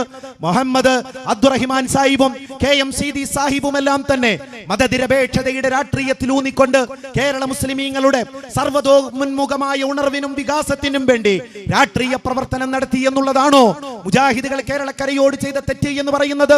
ബാഫക്കി തങ്ങളും KM മൗലവിയും അതുപോലെ തന്നെ KMCD സാഹിബും എല്ലാം തന്നെ ഉണർന്ന് നിന്നുകൊണ്ട് തന്നെ ഈ കേരളത്തിന്റെ നവോത്ഥാനത്തിന് വേണ്ടി പണിപ്പെടുകയും കേരള മുസ്ലിമീങ്ങളുടെ രക്ഷയ്ക്ക് വേണ്ടി പ്രവർത്തിക്കുകയും ചെയ്തു എന്ന് പറയുന്നതിന് വേണ്ടി, അല്ലെങ്കിൽ പറഞ്ഞതിന് വേണ്ടിയാണോ, അല്ലെങ്കിൽ പറഞ്ഞ കാര്യത്തിന്റെ പേരിലാണോ മുസ്ലിം സമൂഹത്തെ മുജാഹിദുകളെ ഇങ്ങനെ ക്രൂശിക്കുവാൻ വേണ്ടി നിൽക്കുന്നത്? അപ്പൊ ആ നവോത്ഥാന ചരിത്രം ഇവിടെയുണ്ട്. മദ്രസാ പ്രസ്ഥാനം എന്ന് പറഞ്ഞാൽ അത് ജഹന്നം എന്ന് പറയുന്ന അതിന്റെ ജഹന്നമിന്റെ അവസാനത്തെ മീമാണ് മദ്രസയുടെ മീം എന്ന് പറഞ്ഞുകൊണ്ട് സമൂഹത്തിൽ മദ്രസാ പ്രസ്ഥാനത്തെ കളിയാക്കിയിരുന്ന ജനവിഭാഗത്തെ മദ്രസകൾ തുടങ്ങുവാനും ഇന്ന് അതിന്റെ എണ്ണം പറഞ്ഞുകൊണ്ട് ഞെളിയുവാനും പ്രാപ്തമാക്കിയതാണോ മുജാഹിദുകൾ ചെയ്ത തെറ്റ് എന്ന് പറയുന്നത്? അതുപോലെ തന്നെ പള്ളി ദർസുകളിൽ ചൊറികുത്തി ഇരുന്നിരുന്ന മുസ്ലിം സഹോദരങ്ങളെ, മുസ്ലിയാർ കുട്ടികളെ അറബിക് കോളേജുകളിലേക്ക് പിടിച്ചുകൊണ്ടുവന്ന് മാന്യന്മാരാക്കി എന്നുള്ളതാണോ മുജാഹിദുകൾ ഈ സമൂഹത്തോട് ചെയ്ത തെറ്റ് എന്ന് പറയുന്നത്? ഇന്നിപ്പോ അറബിക് കോളേജുകളെ തകർക്കുവാനും നവോത്ഥാനത്തിന്റെ ആശയങ്ങള് തല്ലി തകർക്കുവാനും വേണ്ടി സമരരംഗത്താണ് യാഥാസ്ഥിക വിഭാഗം എന്നുകൂടി ഇതിനോടൊപ്പം മനസ്സിലാക്കേണ്ടതുണ്ട്. മുജാഹിദുകൾക്ക് ഇവിടെ കുറച്ച് കോളേജുകളും അതുപോലെ തന്നെ വിദ്യാ കേന്ദ്രങ്ങളും ഒക്കെയുണ്ട്. അത് വല്ലാതെ അസൂയപ്പെടുത്തിക്കൊണ്ടിരിക്കുകയാണ്. ഗവൺമെന്റിൽ നിന്ന് ആ കാലഘട്ടത്തില് രാഷ്ട്രീയമായ പവർ കൊണ്ട് തന്നെ, സാമൂഹികമായ അംഗീകാരം കൊണ്ട് തന്നെ നേടിയെടുത്ത സ്ഥാപനങ്ങൾ കണ്ട് വിളറി പിടിച്ചുകൊണ്ട് അതിൽ പഠിപ്പിക്കുന്നതൊക്കെ വഹാബിസമാണെന്നും സലഫിസമാണെന്നും ഒക്കെ വ്യാജ പ്രചാരണങ്ങൾ നടത്തിക്കൊണ്ട് ഇസ്ലാമിക സമൂഹത്തിന് എന്തെങ്കിലും ഒരു നന്മ ചെയ്തിട്ടുണ്ടെങ്കിൽ ആ നന്മയെ തല്ലി തകർക്കുവാൻ വേണ്ടി അന്നത്തെ യാഥാസ്ഥിക വിഭാഗത്തിന്റെ പിന്മുറക്കാരിന്ന് കൊടിയെടുത്തിറങ്ങുന്നത് കാണുമ്പോൾ ലജ്ജിച്ച് തല താഴ്ത്താൻ നിവൃത്തിയുള്ളൂ. ഞാൻ പറയുന്നത് അറബിക് കോളേജുകൾ എന്നുണ്ടാക്കി, ആർട്സ് കോളേജുകൾ എന്നുണ്ടാക്കി, പ്രൊഫഷണൽ സ്ഥാപനങ്ങൾ എന്നുണ്ടാക്കി, തട്ടമിട്ട പെൺകുട്ടികൾ കൂട്ടത്തോടുകൂടി മെഡിക്കൽ കോളേജുകളിൽ നിന്ന് ഇറങ്ങി വരുന്ന സാഹചര്യം നമ്മുടെ കേരളത്തിൽ ഉണ്ടായി. കേരളത്തിന് രാഷ്ട്രീയമായ മുസ്ലിങ്ങൾക്ക് മൂലധനമുണ്ടായി, സാംസ്കാരിക മൂലധനമുണ്ടായി, അധികാരത്തിന്റെ പങ്കാളിത്തമുണ്ടായി. ഇന്ന് ഇവിടുത്തെ BJP പോലുള്ള വർഗീയ ഫാസിസ്റ്റ് ശക്തികൾ മുസ്ലിങ്ങളെ സംബന്ധിച്ച് നിരന്തരമായി ആരോപിച്ചുകൊണ്ടിരിക്കുന്നത് മുസ്ലിങ്ങൾക്കാണ് സാമ്പത്തിക ശക്തി. അവരെല്ലാ ടൗണുകളിലും സ്ഥലവും അതുപോലെ തന്നെ വസ്തുക്കളും വാങ്ങിക്കൂട്ടിയിരിക്കുന്നു. മുസ്ലിം സമൂഹത്തിൽ വലിയ സ്വാധീനം അവർക്കുണ്ട്. ഇത് വെറുതെ അങ്ങുണ്ടായതല്ല, ചുമ്മാതെ അങ്ങുണ്ടായതല്ല. വിയർപ്പൊഴുക്കിക്കൊണ്ട് മണൽക്കാട്ടിൽ പോയി വിയർപ്പൊഴുക്കിക്കൊണ്ട് ആരാന്റെ ആട്ടും തുപ്പും സഹിച്ചുകൊണ്ട് പണം സമ്പാദിക്കുകയായിരുന്നു കേരളത്തിലെ മുസ്ലിങ്ങൾ. തങ്ങളുടെ മക്കൾക്ക് തങ്ങൾക്ക് ലഭിക്കാത്ത വിദ്യാഭ്യാസത്തിന്റെ സൗഭാഗ്യം ലഭിക്കണമെന്ന് ആഗ്രഹിച്ചുകൊണ്ട് അവർ ഉന്നത വിദ്യാഭ്യാസ കേന്ദ്രങ്ങളിലേക്ക് തങ്ങളുടെ മക്കളെ പറഞ്ഞയച്ചു. അതുകൊണ്ട് മക്കള് കലക്ടർമാരായി, ഡോക്ടർമാരായി, എഞ്ചിനീയർമാരായി, സാമൂഹ്യ വിജ്ഞാനീയങ്ങളിൽ അവഗാഢമായ അറിവുള്ള ആളുകളായി. ഇതിന് മുസ്ലിങ്ങൾ എന്തേ പഴിച്ചത്? മുജാഹിദ് പ്രസ്ഥാനം എന്തേ പഴിച്ചത്? ഈ മുസ്ലിം സമൂഹത്തെ നന്മയിലേക്ക്, നവോത്ഥാനത്തിലേക്ക് ഉയർത്തി എന്നതല്ലാത്ത ഒരു തെറ്റും മുജാഹിദ് പ്രസ്ഥാനം ഇതുവരെ ചെയ്തിട്ടില്ല എന്നുള്ളതാണ് എനിക്ക് സൂചിപ്പിക്കുവാനുള്ളത്. അതുകൊണ്ട് തന്നെ മുജാഹിദ് പ്രസ്ഥാനത്തെ ഒന്നാം ലക്ഷ്യമാക്കി കാണുന്നത്, ശത്രു പട്ടികയിൽ ഒന്നാമതായി കാണുന്നത് ഇവിടുത്തെ ഷീകളും സൂഫികളുമാണ്. അതുകൊണ്ടാണ് അവർ നിരന്തരമായി എഴുതിക്കൊണ്ടിരിക്കുന്നത്, ഇവിടുത്തെ സാംസ്കാരിക നായകരെ ഉപയോഗിച്ചുകൊണ്ട് ഉപന്യാസങ്ങൾ നടത്തിക്കൊണ്ടിരിക്കുന്നത്, അക്കാദമിക് പ്രബന്ധങ്ങൾ സമർപ്പിച്ചുകൊണ്ടിരിക്കുന്നത്, ഗവേഷണം നടത്തിക്കൊണ്ടിരിക്കുന്നത്. മുജാഹിദ് പ്രസ്ഥാനത്തെ എങ്ങനെയെങ്കിലും താറടിച്ച് കാണിക്കണമെന്നുള്ളതാണ്. പക്ഷേ മുജാഹിദ് പ്രസ്ഥാനത്തെ താറടിച്ച് കാണിക്കുവാൻ സാധ്യമല്ല. ഞാൻ നേരത്തെ സൂചിപ്പിച്ചതുപോലെ കട്ടിലശ്ശേരി മുഹമ്മദ് മുസ്ലിയാർ എന്ന ഈ മലയാളി നാട് കണ്ട ഏറ്റവും വലിയ മതേതരത്വത്തിന്റെ അടയാളമായ, മതത്തിന്റെ അടയാളമായിരുന്ന കട്ടിലശ്ശേരി മുഹമ്മദ് മുസ്ലിയാർ, അവരും MP നാരായണ മേനോനും തമ്മിലുള്ള സൗഹൃദത്തിന്റെ പാഠം പഠിക്കുന്ന ഒരു മുജാഹിദിനെ സംബന്ധിച്ചിടത്തോളം ഹൈന്ദവ സഹോദരനെ വെറുക്കുവാനോ അവന്റെ ആഘോഷങ്ങളെയും അവന്റെ സംസ്കാരത്തെയും ഇകഴ്ത്തുവാനോ താറടിക്കുവാനോ അവന് സാധ്യമല്ല.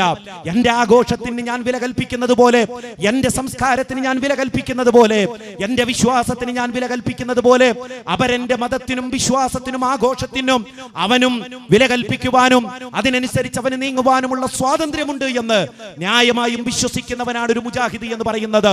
ഏതെങ്കിലും ഒരു നാട്ടിൽ ആഘോഷം നടക്കുമ്പോൾ അസഹിഷ്ണുതയോടുകൂടി തന്റെ വീട്ടിലിരുന്ന് വർഗീയത ചീറ്റുവാൻ ഒരു മുസൽമാനെ സംബന്ധിച്ചിടത്തോളം അവന് കഴിയില്ല, ഒരു മുജാഹിദിനെ സംബന്ധിച്ചിടത്തോളം കഴിയില്ല. കാരണം ലോകത്തിന്റെ പ്രവാചകൻ അങ്ങനെ വെറുപ്പ് ഉൽപ്പാദിപ്പിക്കുവാനല്ല നമ്മെ പഠിപ്പിച്ചിട്ടുള്ളത്. സ്നേഹത്തിന്റെയും സഹോദരത്തിന്റെയും സൗഭ്രാത്രത്തിന്റെയും അനന്യമായ പാഠങ്ങൾ പകർന്നു നൽകിക്കൊണ്ടാണ് ലോകത്തിന്റെ പ്രവാചകൻ ഇവിടുന്ന് വിടവാങ്ങിയിട്ടുള്ളത്. അതുകൊണ്ട് ആ ചരിത്ര താളുകളിലൂടെ കണ്ണോടിക്കുന്ന ഒരു മുസൽമാനെ സംബന്ധിച്ചിടത്തോളം ഹൈന്ദവ സുഹൃത്തിനെ വെറുക്കാൻ കഴിയില്ല, ക്രൈസ്തവ സുഹൃത്തിനെ വെറുക്കാൻ കഴിയില്ല. ആദർശപരമായ വ്യത്യാസങ്ങൾ ആദർശപരമായി സംസാരിക്കും. എനിക്ക് എന്റെ വിശ്വാസം, എനിക്ക് എന്റെ സംസ്കാരം, എനിക്ക് എന്റെ ആഘോഷങ്ങൾ ഇതെല്ലാം സംരക്ഷിക്കുവാനുള്ള അവകാശമുള്ളതുപോലെ തന്നെ മറ്റുള്ളവർക്കും അതിനുള്ള അവകാശമുണ്ട്. അങ്ങനെ ഒരു രാജ്യത്താണ്, അങ്ങനെ സ്വാതന്ത്ര്യമുള്ള ഒരു പ്രദേശത്താണ് നമ്മൾ ജീവിച്ചുകൊണ്ടിരിക്കുന്നത്. ഇന്ത്യ എന്ന് പറയുന്നത് നമ്മളെ സംബന്ധിച്ചിടത്തോളം ഒരു സ്വർഗഭൂമിയാണ്. ഒരുപക്ഷെ പല ഭാഗങ്ങളിൽ നിന്നും പല പ്രശ്നങ്ങളും റിപ്പോർട്ട് ചെയ്യപ്പെട്ടിട്ടുണ്ടാവാം, അല്ലെങ്കിൽ റിപ്പോർട്ട് ചെയ്യപ്പെട്ടുകൊണ്ടിരിക്കുന്നു.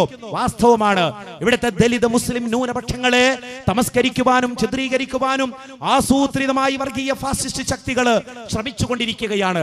ദേശീയത എന്ന് പറഞ്ഞാൽ ഹൈന്ദവതയാണെന്നും ദേശീയത എന്ന് പറഞ്ഞാൽ ഹിന്ദുത്വമാണെന്നും ഈ സമൂഹത്തെ ബോധ്യപ്പെടുത്തുവാൻ, അതൊരു പൊതുബോധമായി വളർത്തിക്കൊണ്ടുവരുവാൻ ആസൂത്രിതമായ ശ്രമങ്ങൾ നടക്കുകയാണ്. എല്ലാ വൈവിധ്യങ്ങളോടും അവർ യുദ്ധം ചെയ്തുകൊണ്ടിരിക്കുകയാണ്. ആട്ടിറച്ചി ഫ്രിഡ്ജിൽ സൂക്ഷിച്ചതിന്റെ പേരിൽ ജീവൻ നഷ്ടപ്പെടുന്ന കാലത്താണ് നമ്മൾ ജീവിച്ചുകൊണ്ടിരിക്കുന്നത്. ചത്ത പശുവിന്റെ തൊലിയുരിഞ്ഞതിന്റെ പേരിൽ ജീവൻ നഷ്ടപ്പെടുന്ന ഒരു ലോകത്താണ് നമ്മൾ ജീവിച്ചുകൊണ്ടിരിക്കുന്നത്. ചിന്താ സ്വാതന്ത്ര്യത്തിന് കടിഞ്ഞാണിട്ടുകൊണ്ടിരിക്കുന്നു, ഭക്ഷണ സ്വാതന്ത്ര്യത്തിന് കടിഞ്ഞാണിട്ടുകൊണ്ടിരിക്കുന്നു, വസ്ത്ര സ്വാതന്ത്ര്യത്തിനും കലാ സ്വാതന്ത്ര്യത്തിനുമെല്ലാം തന്നെ തടയിടാൻ വേണ്ടി ശ്രമിച്ചുകൊണ്ടിരിക്കുകയാണ്. ഈ രാജ്യത്തെ കലാകാരന്മാരെല്ലാം തന്നെ വിവിധ രാജ്യങ്ങളിലേക്ക് ചേക്കേറിക്കൊണ്ടിരിക്കുകയാണ്. കലയ്ക്ക് വർഗീയത കലർത്തിക്കൊണ്ട്, കലയ്ക്ക് മതവും നിറവും കലർത്തിക്കൊണ്ട് കലാകാരന്മാരെ കൂടി വർഗീയതയുടെ ഭീകരതയുടെ മുദ്രയടിച്ചുകൊണ്ട് അകറ്റുവാനുള്ള ആസൂത്രിതമായ ശ്രമങ്ങൾ നമ്മുടെ രാജ്യത്ത് നടന്നുകൊണ്ടിരിക്കുകയാണ്. സർവകലാശാലകളിലെല്ലാം തന്നെ വർഗീയതയ്ക്കെതിരെയുള്ള അതിശക്തമായ പോരാട്ടങ്ങളാണ് നടന്നുകൊണ്ടിരിക്കുന്നത്. കനയ്യകുമാറിനെ പോലെ, അതുപോലെ തന്നെ ജിഗ്നേഷ് മേവാനിയെ പോലെ, നജീബ് അഹമ്മദിനെ പോലെ, അതുപോലെ വെമൂലയെ പോലെ, രോഹിത് വെമൂലയെ പോലുള്ള യുവാക്കള് ഈ രാജ്യത്തെ വർഗീയ ഫാസിസത്തിനെതിരെ ശക്തമായ രാഷ്ട്രീയമാണ്, നവരാഷ്ട്രീയമാണ് ഇവിടെ ഉയർത്തിക്കൊണ്ടിരിക്കുന്നത്. നമ്മളെ സംബന്ധിച്ചിടത്തോളം ദലിത് മുസ്ലിം ന്യൂനപക്ഷങ്ങളെ ഇല്ലാതാക്കാനുള്ള ഏത് ശ്രമങ്ങൾക്കെതിരെയും ഐക്യപ്പെടുക എന്നുള്ളത് മുസൽമാന്റെ ബാധ്യതയാണ്. കാരണം ഈ രാജ്യത്തിന്റെ വൈവിധ്യങ്ങൾ അംഗീകരിക്കുന്നവരാണ് നമ്മളെന്ന് പറയുന്നത്. ഇവിടെ എല്ലാവർക്കും ഒരു നിയമമാണ് വേണ്ടത്, ഒരു സിവിൽ കോഡാണ് വേണ്ടത് എന്ന് ആക്രോശിക്കുന്നവരോട് പണി നോക്കുവാൻ വേണ്ടി പറയുവാനുള്ള ഒരു ധൈര്യമാണ് മുസ്ലിം സമൂഹത്തിന് ഉണ്ടാവേണ്ടത്. അവിടെ സുന്നിയെന്നോ മുജാഹിദെന്നോ ജമാഅത്തെന്നോ വ്യത്യാസമില്ല. കഴിഞ്ഞ 10 ദിവസങ്ങൾക്ക് മുമ്പ് കോഴിക്കോട് ചേർന്ന മുസ്ലിങ്ങളുടെ ഐക്യകണ്ഠേനയുള്ള പ്രമേയം ശ്രദ്ധിച്ചാൽ നിങ്ങൾക്ക് മനസ്സിലാക്കാൻ കഴിയും. മുസ്ലിം സമൂഹം ഒന്നിച്ചുകൊണ്ടൊരു വേദിയിൽ അണിനിരന്നുകൊണ്ട് പറഞ്ഞു, ശരീഅത്തിന് നേരെയുള്ള ഒരു കടന്നുകയറ്റത്തെയും ഞങ്ങൾ അനുവദിക്കുകയില്ല എന്ന് പറഞ്ഞു. കാരണം ഇവിടെ ഹിന്ദുവിനെ സംബന്ധിച്ചിടത്തോളം ഒരു ഏക സിവിൽ കോഡ് വന്നാൽ പ്രശ്നമാണ്, ക്രിസ്ത്യാനിയെ സംബന്ധിച്ചിടത്തോളം പ്രശ്നമാണ്, സിഖുകാരനെ സംബന്ധിച്ചിടത്തോളം പ്രശ്നമാണ്. ഓരോരുത്തർക്കും ഉപവിഭാഗങ്ങളുണ്ട്, ജാതികളുണ്ട്, അവർക്കൊക്കെ വ്യത്യസ്ത നിയമങ്ങളുണ്ട്. വിവാഹത്തിലും വിവാഹമോചനത്തിലും അതുപോലെ അനന്തരാവകാശ നിയമങ്ങളിലുമെല്ലാം വ്യത്യസ്തത പുലർത്തുന്നവരാണ് ഇവിടുത്തെ വിവിധ ജാതികളും മതങ്ങളും വർഗങ്ങളും ഒക്കെ തന്നെയും. ആ ജാതികളെയും ഉപജാതികളെയും തന്നെ ഒന്നാക്കുക എന്നുള്ള തന്ത്രമാണ് വർഗീയ ഫാസിസ്റ്റുകൾ ശ്രമിച്ചുകൊണ്ടിരിക്കുന്നത്. ഏക സിവിൽ കോഡിനെ ഏകീകരിക്കുവാനുള്ള ഏത് ശ്രമത്തെയും മുസ്ലിം സമൂഹം ചെറുത്തു തോൽപ്പിക്കുക തന്നെ ചെയ്യുമെന്നുള്ളത് നാം തിരിച്ചറിയേണ്ടതുണ്ട്. അതുകൊണ്ടാണ് മുസ്ലിം സംഘടനകൾ ഏക സിവിൽ കോഡിനെതിരെ ഒപ്പുശേഖരണം നടത്തുന്നത്. കഴിഞ്ഞ വെള്ളിയാഴ്ച എല്ലാ മഹല്ലുകളിലും അത് നടക്കുകയുണ്ടായി. മുജാഹിദുകളെ സംബന്ധിച്ചിടത്തോളം ഈ വെള്ളിയാഴ്ചയും അടുത്ത വെള്ളിയാഴ്ചയും പള്ളികളിലൂടെ ഏക സിവിൽ കോഡിനെതിരെയുള്ള ഒപ്പുശേഖരണം നടക്കുകയാണ്. ഓരോരുത്തരും അതിൽ പങ്കാളികളാവേണ്ടതുണ്ട്. മുജാഹിദുകൾ നടത്തുന്നതിൽ അല്ലെങ്കിൽ സുന്നികൾ നടത്തുന്നതിൽ ഒപ്പിടണമെന്നല്ല പറയുന്നത്. എവിടെയായാലും നിങ്ങൾ ഒപ്പിട്ടുകൊണ്ട് അത് അതിന്റെ എത്തിക്കേണ്ട സ്ഥലത്ത് എത്തിക്കുവാനും ഈ പ്രതിഷേധ സ്വരം ഇന്ത്യയുടെ ഭരണകൂടങ്ങളെ അറിയിക്കുവാനും നമുക്ക് ബാധ്യതയുണ്ട് എന്ന് സാന്ദർഭികമായിട്ട് ഞാൻ ഉണർത്തുകയാണ്. കാരണം നമ്മുടെ രാജ്യം എന്ന് പറയുന്നത് വൈവിധ്യങ്ങളുടെ നാടാണ്, സാംസ്കാരിക സാംസ്കാരിക വൈവിധ്യങ്ങളുടെ, മതവൈവിധ്യങ്ങളുടെ ഒരു രാജ്യമാണ് നമ്മുടെ രാജ്യം എന്ന് പറയുന്നത്. ആ രാജ്യത്ത് ഒരു മതമേ പാടുള്ളൂ, ഒരു സംസ്കാരമേ പാടുള്ളൂ, ഒരു സാമൂഹിക ചുറ്റുപാടേ പാടുള്ളൂ എന്ന് പറയുന്നത് എന്തുമാത്രം വലിയ അഹങ്കാരമാണ് എന്ന് ആലോചിച്ചു നോക്കുക. അതുകൊണ്ട് ഈ ബഹുസ്വരതയെ മാനിച്ചുകൊണ്ടല്ലാതെ ഒരു മുസൽമാന് ഇന്ത്യ രാജ്യത്ത് ജീവിക്കാൻ സാധ്യമല്ല എന്നാണ് നിങ്ങൾ മനസ്സിലാക്കേണ്ടത്. ഇങ്ങനെ ഈ ബഹുസ്വരതയെ ആദരിക്കാതെ ഒരു മുസൽമാൻ എങ്ങനെ ജീവിക്കാൻ കഴിയും? നിങ്ങൾ നോക്കൂ, കുറച്ച് ചെറുപ്പക്കാര് കുറച്ച് മാസങ്ങൾക്ക് മുമ്പ് നമ്മുടെ കേരളത്തിൽ നിന്ന് മതം പഠിക്കാൻ എന്ന വ്യാജാന് നാട് വിട്ടു എന്ന് പത്രങ്ങളിലൂടെ, മാധ്യമങ്ങളിലൂടെ നമ്മൾ മനസ്സിലാക്കുകയുണ്ടായി. അവരെവിടേക്ക് പോയി എന്നോ അവരെന്തിൽ ചേർന്നുവെന്നോ പറയാൻ കഴിയാത്തൊരു അവസ്ഥയാണ് ഇപ്പോഴും ഉള്ളത്. അന്വേഷണ ഉദ്യോഗസ്ഥർ അത് ഇതുവരെയും വെളിപ്പെടുത്തിയിട്ടില്ല. ഈ ചെറുപ്പക്കാരെ സംബന്ധിച്ചിടത്തോളം നമ്മൾ മനസ്സിലാക്കേണ്ടത് എന്തുകൊണ്ടാണ് ഈ ഇന്ത്യ രാജ്യമാകുന്ന ഈ സ്വർഗ പൂങ്കാവനത്തിൽ നിന്ന് അവർ വിട്ടുപോയത് എന്ന് ചോദിച്ചാൽ ഒരേ ഒരു ഉത്തരമാണ് നമുക്ക് പറയാനുള്ളത്. അത് അവരുടെ വിവരക്കേടാണ്. കാരണം ഇന്ത്യ എന്ന് പറയുന്നത് പണ്ഡിതന്മാരുടെ നാടാ. ഇന്ത്യ എന്ന് പറയുന്നത് ഇസ്ലാമിക വിജ്ഞാന കേന്ദ്രങ്ങളുടെ നാടാണ്. ഡൽഹി യൂണിവേഴ്സിറ്റിയും അലിഗഡ് യൂണിവേഴ്സിറ്റിയും ദുയൂബന്തും ജാമിയ സലഫിയ ബനാറസും അതുപോലെ ഇന്ത്യയിലുടനീളം ഉയർന്നു നിൽക്കുന്ന വൈജ്ഞാനിക കേന്ദ്രങ്ങള്, ഇസ്ലാമിക കേന്ദ്രങ്ങള്, ലോകത്തിന് വെളിച്ചം നൽകിയ മഹാപണ്ഡിതന്മാർ ഇവിടെ ജീവിച്ചു പോയിട്ടുണ്ട്. ഒരു കാലഘട്ടത്തിൽ റഷ്യയിൽ നിന്ന്, ബുഹാറയിൽ നിന്നൊക്കെ പണ്ഡിതന്മാര് ലക്ഷ്യമാക്കിയിരുന്നത് നമ്മുടെ നാടിനെയായിരുന്നു. ലോകത്തെവിടെയെങ്കിലും ഒരു പ്രശ്നമുണ്ടാകുമ്പോൾ ആളുകൾ കൂട്ടം കൂട്ടമായി കൊണ്ട് ഡൽഹിയിലേക്ക് വണ്ടി കയറുന്ന ഒരു സാഹചര്യം ഉണ്ടായിരുന്നു. കാരണം എന്ത് എന്ന് ചോദിച്ചാൽ ഇവിടെ അത് വിജ്ഞാനത്തിന്റെ കേന്ദ്രമായിരുന്നു. ലോകത്തിന് വിജ്ഞാനം നൽകിയ ഒരു കേന്ദ്രത്തിൽ നിന്ന് ഏതെങ്കിലും വിവരദോഷികള് സ്ഥലം വിട്ടിട്ടുണ്ടെങ്കിൽ അതിന്റെ പേരിൽ മുസ്ലിങ്ങളെ ഒന്നടങ്കം അധിക്ഷേപിക്കുക, അതിന്റെ പേരിൽ മുസ്ലിങ്ങളെ ഒന്നടങ്കം IS മുദ്രയടിക്കുക, അതിന്റെ പേരിൽ ഭീകരമുദ്രയടിക്കുക എന്നത് നമുക്ക് സമ്മതിച്ചു കൊടുക്കുവാൻ സാധ്യമല്ല. കാരണം സൂക്ഷ്മ ന്യൂനപക്ഷമാണ് അത്തരത്തിലുള്ള അവിവേകങ്ങൾ ചെയ്യുന്നത്. അത്തരം അവിവേകം ചെയ്യുന്നവരെ ഏതെങ്കിലും പാർട്ടിയിലേക്കോ ഏതെങ്കിലും സംഘടനയിലേക്കോ ചേർത്തി കെട്ടിക്കൊണ്ട് ആ ഉപന്യസിക്കുക എന്നുള്ളത് ഒരു മുസൽമാനെ സംബന്ധിച്ചിടത്തോളം ഏതായാലും യോജിച്ച കാര്യമല്ലല്ലോ. നിങ്ങൾക്ക് ഓർമ്മയുണ്ടോ, 1992 ഇന്ത്യൻ മതേതരത്വത്തിന്റെ താഴികക്കുടങ്ങൾ വർഗീയ ഫാസിസ്റ്റ് ശക്തികൾ തല്ലിയുടച്ചു. ആ സമയത്ത് തന്നെയാണ് മുജാഹിദ് സംസ്ഥാന സമ്മേളനം അങ്ങ് പാലക്കാട് കോട്ടമൈതാനിയിൽ വെച്ച് നടക്കുന്നത്. ഇന്ത്യ രാജ്യത്തിന്റെ വിവിധ ഭാഗങ്ങളിൽ കലാപങ്ങൾ ഉയർന്നു പൊങ്ങുകയായിരുന്നു. ബോംബെയിലും അതുപോലെ ഗുജറാത്തിലും UP-യിലും എല്ലാം തന്നെ കലാപത്തി ആളിക്കത്തിക്കൊണ്ടിരുന്ന സന്ദർഭത്തിലാണ് മുജാഹിദ് പ്രസ്ഥാനം അതിന്റെ സംസ്ഥാന സമ്മേളനം മതം മനുഷ്യ സൗഹാർദ്ദത്തിന് എന്ന പ്രമേയവുമായി കൊണ്ട് പാലക്കാട് കോട്ടമൈതാനിയിൽ സംഘടിപ്പിക്കുന്നത്. കേരളത്തിലെ ഉദ്യോഗസ്ഥരും ഭരണകൂടവും നമ്മുടെ നേതാക്കന്മാരോട് ചോദിച്ചു, അല്ല നിങ്ങൾക്ക് ഈ 4 ദിവസവും ഈ സമ്മേളനം സംഘടിപ്പിക്കുവാൻ എന്ത് ധൈര്യമാണുള്ളത്? കാരണം വലിയ പ്രശ്നങ്ങളാണ് രാജ്യത്തിന്റെ വിവിധ ഭാഗങ്ങളിൽ നിന്ന് റിപ്പോർട്ട് ചെയ്യപ്പെട്ടുകൊണ്ടിരിക്കുന്നത്. നമ്മുടെ കേരളത്തിലേക്ക് ആ ബാബരി മസ്ജിദ് ധ്വംസനാനന്തരം ഉണ്ടായ പ്രശ്നങ്ങളുടെ ചെറിയ ചെറിയ പ്രശ്നങ്ങൾ മാത്രമാണ് ഇങ്ങോട്ട് വന്നത്. എന്നാൽ മുജാഹിദ് പ്രസ്ഥാനത്തിന്റെ നേതാക്കൾ പറഞ്ഞു, ഞങ്ങൾക്ക് ആ ധൈര്യമുണ്ട്. കാരണം ഞങ്ങളുടെ പ്രസ്ഥാനത്തെ സംബന്ധിച്ച് ഇവിടുത്തെ ഉദ്യോഗസ്ഥർക്കറിയാം, ഭരണകൂടത്തിനറിയാം, ഈ സമൂഹത്തിനറിയാം ഞങ്ങൾ എന്തിനു വേണ്ടി നിലകൊള്ളുന്നു, ഞങ്ങൾ എന്ത് നിലപാട് സ്വീകരിക്കുന്നു. വർഗീയതയ്ക്കും വിഭാഗീയതയ്ക്കും തീവ്രവാദത്തിനും ഭീകരതയ്ക്കുമെതിരെ ഏത് തരത്തിലുള്ള പ്രഭാഷണങ്ങളാണ് ഞങ്ങൾ നിർവഹിച്ചുകൊണ്ടിരിക്കുന്നത്, ഡ്യൂട്ടി ഏത് രൂപത്തിലാണ് ഞങ്ങൾ നിർവഹിച്ചുകൊണ്ടിരിക്കുന്നത് എന്ന് ഈ രാജ്യത്തെ ഓരോരുത്തർക്കും അറിയാമെന്ന് ഞങ്ങളുടെ നേതാക്കന്മാർ പറഞ്ഞു. അതിനെ തുറന്നുകൊണ്ടാണ് 4 ദിവസം സമാധാനപൂർണമായി കൊണ്ട് സമ്മേളനം സംഘടിപ്പിക്കുവാൻ നമുക്ക് കഴിയുന്നത്. ഞാനതല്ല പറയുന്നത്, ആ കാലഘട്ടത്തിലാണ് അബ്ദുൽ നാസർ മഅദനി എന്ന് പറയുന്ന മനുഷ്യൻ വർഗീയ വിഷം ചീറ്റിക്കൊണ്ട് അങ്ങ് തെക്ക് നിന്ന് വടക്കോട്ട് ഒരു യാത്ര ആരംഭിക്കുന്നത്. ബ്ലാക്ക് കാറ്റുകളുമായി കൊണ്ട്, കറുത്ത പൂച്ചകളുമായി കൊണ്ട് അദ്ദേഹം ബദറിന്റെയും ഉഹുദിന്റെയും കഥകൾ പറഞ്ഞുകൊണ്ട് യുവാക്കളെ ജാഗരം കൊള്ളിച്ചുകൊണ്ട് ഉന്മാദ രോഗികളെ പോലെ തുള്ളുന്ന വർഗീയ ഭ്രാന്തന്മാരെ സൃഷ്ടിച്ചുകൊണ്ട് അദ്ദേഹം തെക്ക് നിന്ന് വടക്കോട്ട് യാത്ര നടത്തിയപ്പോൾ മുജാഹിദ് പ്രസ്ഥാനം, കേരളത്തിലെ ഏക സംഘടന മുജാഹിദ് പ്രസ്ഥാനം എഴുന്നേറ്റ് നിന്നുകൊണ്ട് പറഞ്ഞു, ഇല്ല അബ്ദുൽ നാസർ മഅദനി ഈ പോക്ക് ശരിയല്ല, ഈ പോക്ക് വർഗീയ ഭ്രാന്താണ്, നമ്മുടെ രാജ്യത്തെ വിഭജിക്കും, നമ്മുടെ സംസ്ഥാനത്തിന്റെ മതസൗഹാർദ്ദത്തിന്റെ പാഠങ്ങൾ തകർക്കും, അനുഭവങ്ങൾ തകർക്കും, അതുകൊണ്ട് അരുത് മഅദനി എന്ന് കേരളത്തിലെ മുജാഹിദ് പ്രസ്ഥാനം അന്ന് പറഞ്ഞു. ജമാഅത്തെ ഇസ്ലാമിയെ പോലുള്ള സംഘടനകൾ അന്ന് അവരുടെ പത്രങ്ങൾ ഉപയോഗിച്ചുകൊണ്ട് ഈ സാധുവിനെ പരമാവധി കയറ്റിവെക്കുകയായിരുന്നു ചെയ്തിരുന്നത്. അല്ലെങ്കിലും ജമാഅത്തെ ഇസ്ലാമിയെ സംബന്ധിച്ചിടത്തോളം അവരുടെ ശൈലി എന്ന് പറയുന്നത് ഏത് കാലഘട്ടത്തിൽ വിഘടനവാദികൾ പുറത്തു വരുന്നുവോ ആ വിഘടനവാദികൾക്ക് സ്റ്റേജും പേജും അനുവദിച്ചുകൊണ്ട് അവരെ വലുതാക്കി വളർത്തി സമൂഹത്തിന്റെ നാശം പരമാവധി ഉണ്ടാക്കുവാൻ എങ്ങനെ കഴിയുമെന്നായിരുന്നു ഏത് കാലഘട്ടത്തിലും അവർ ആലോചിച്ചിരുന്നത്. സേട്ടു സാഹിബിന്റെ വിഷയത്തിലും അതുപോലെ തന്നെ മറ്റു വിഘടനങ്ങൾ നമ്മുടെ കേരളീയ സാഹചര്യത്തിൽ ഉണ്ടായപ്പോഴുമൊക്കെ അത് കേരളത്തിലെ മുസ്ലിങ്ങൾ ഒന്നായി മനസ്സിലാക്കിയതാണ്.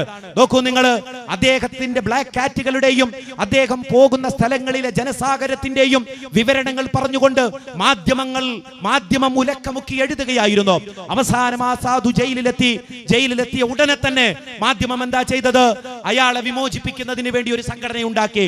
ജയിലിലാക്കുന്നതും ഇവർ, വിമോചിപ്പിക്കുവാൻ വേണ്ടി സംഘടന ഉണ്ടാക്കുന്നതും ഇവർ.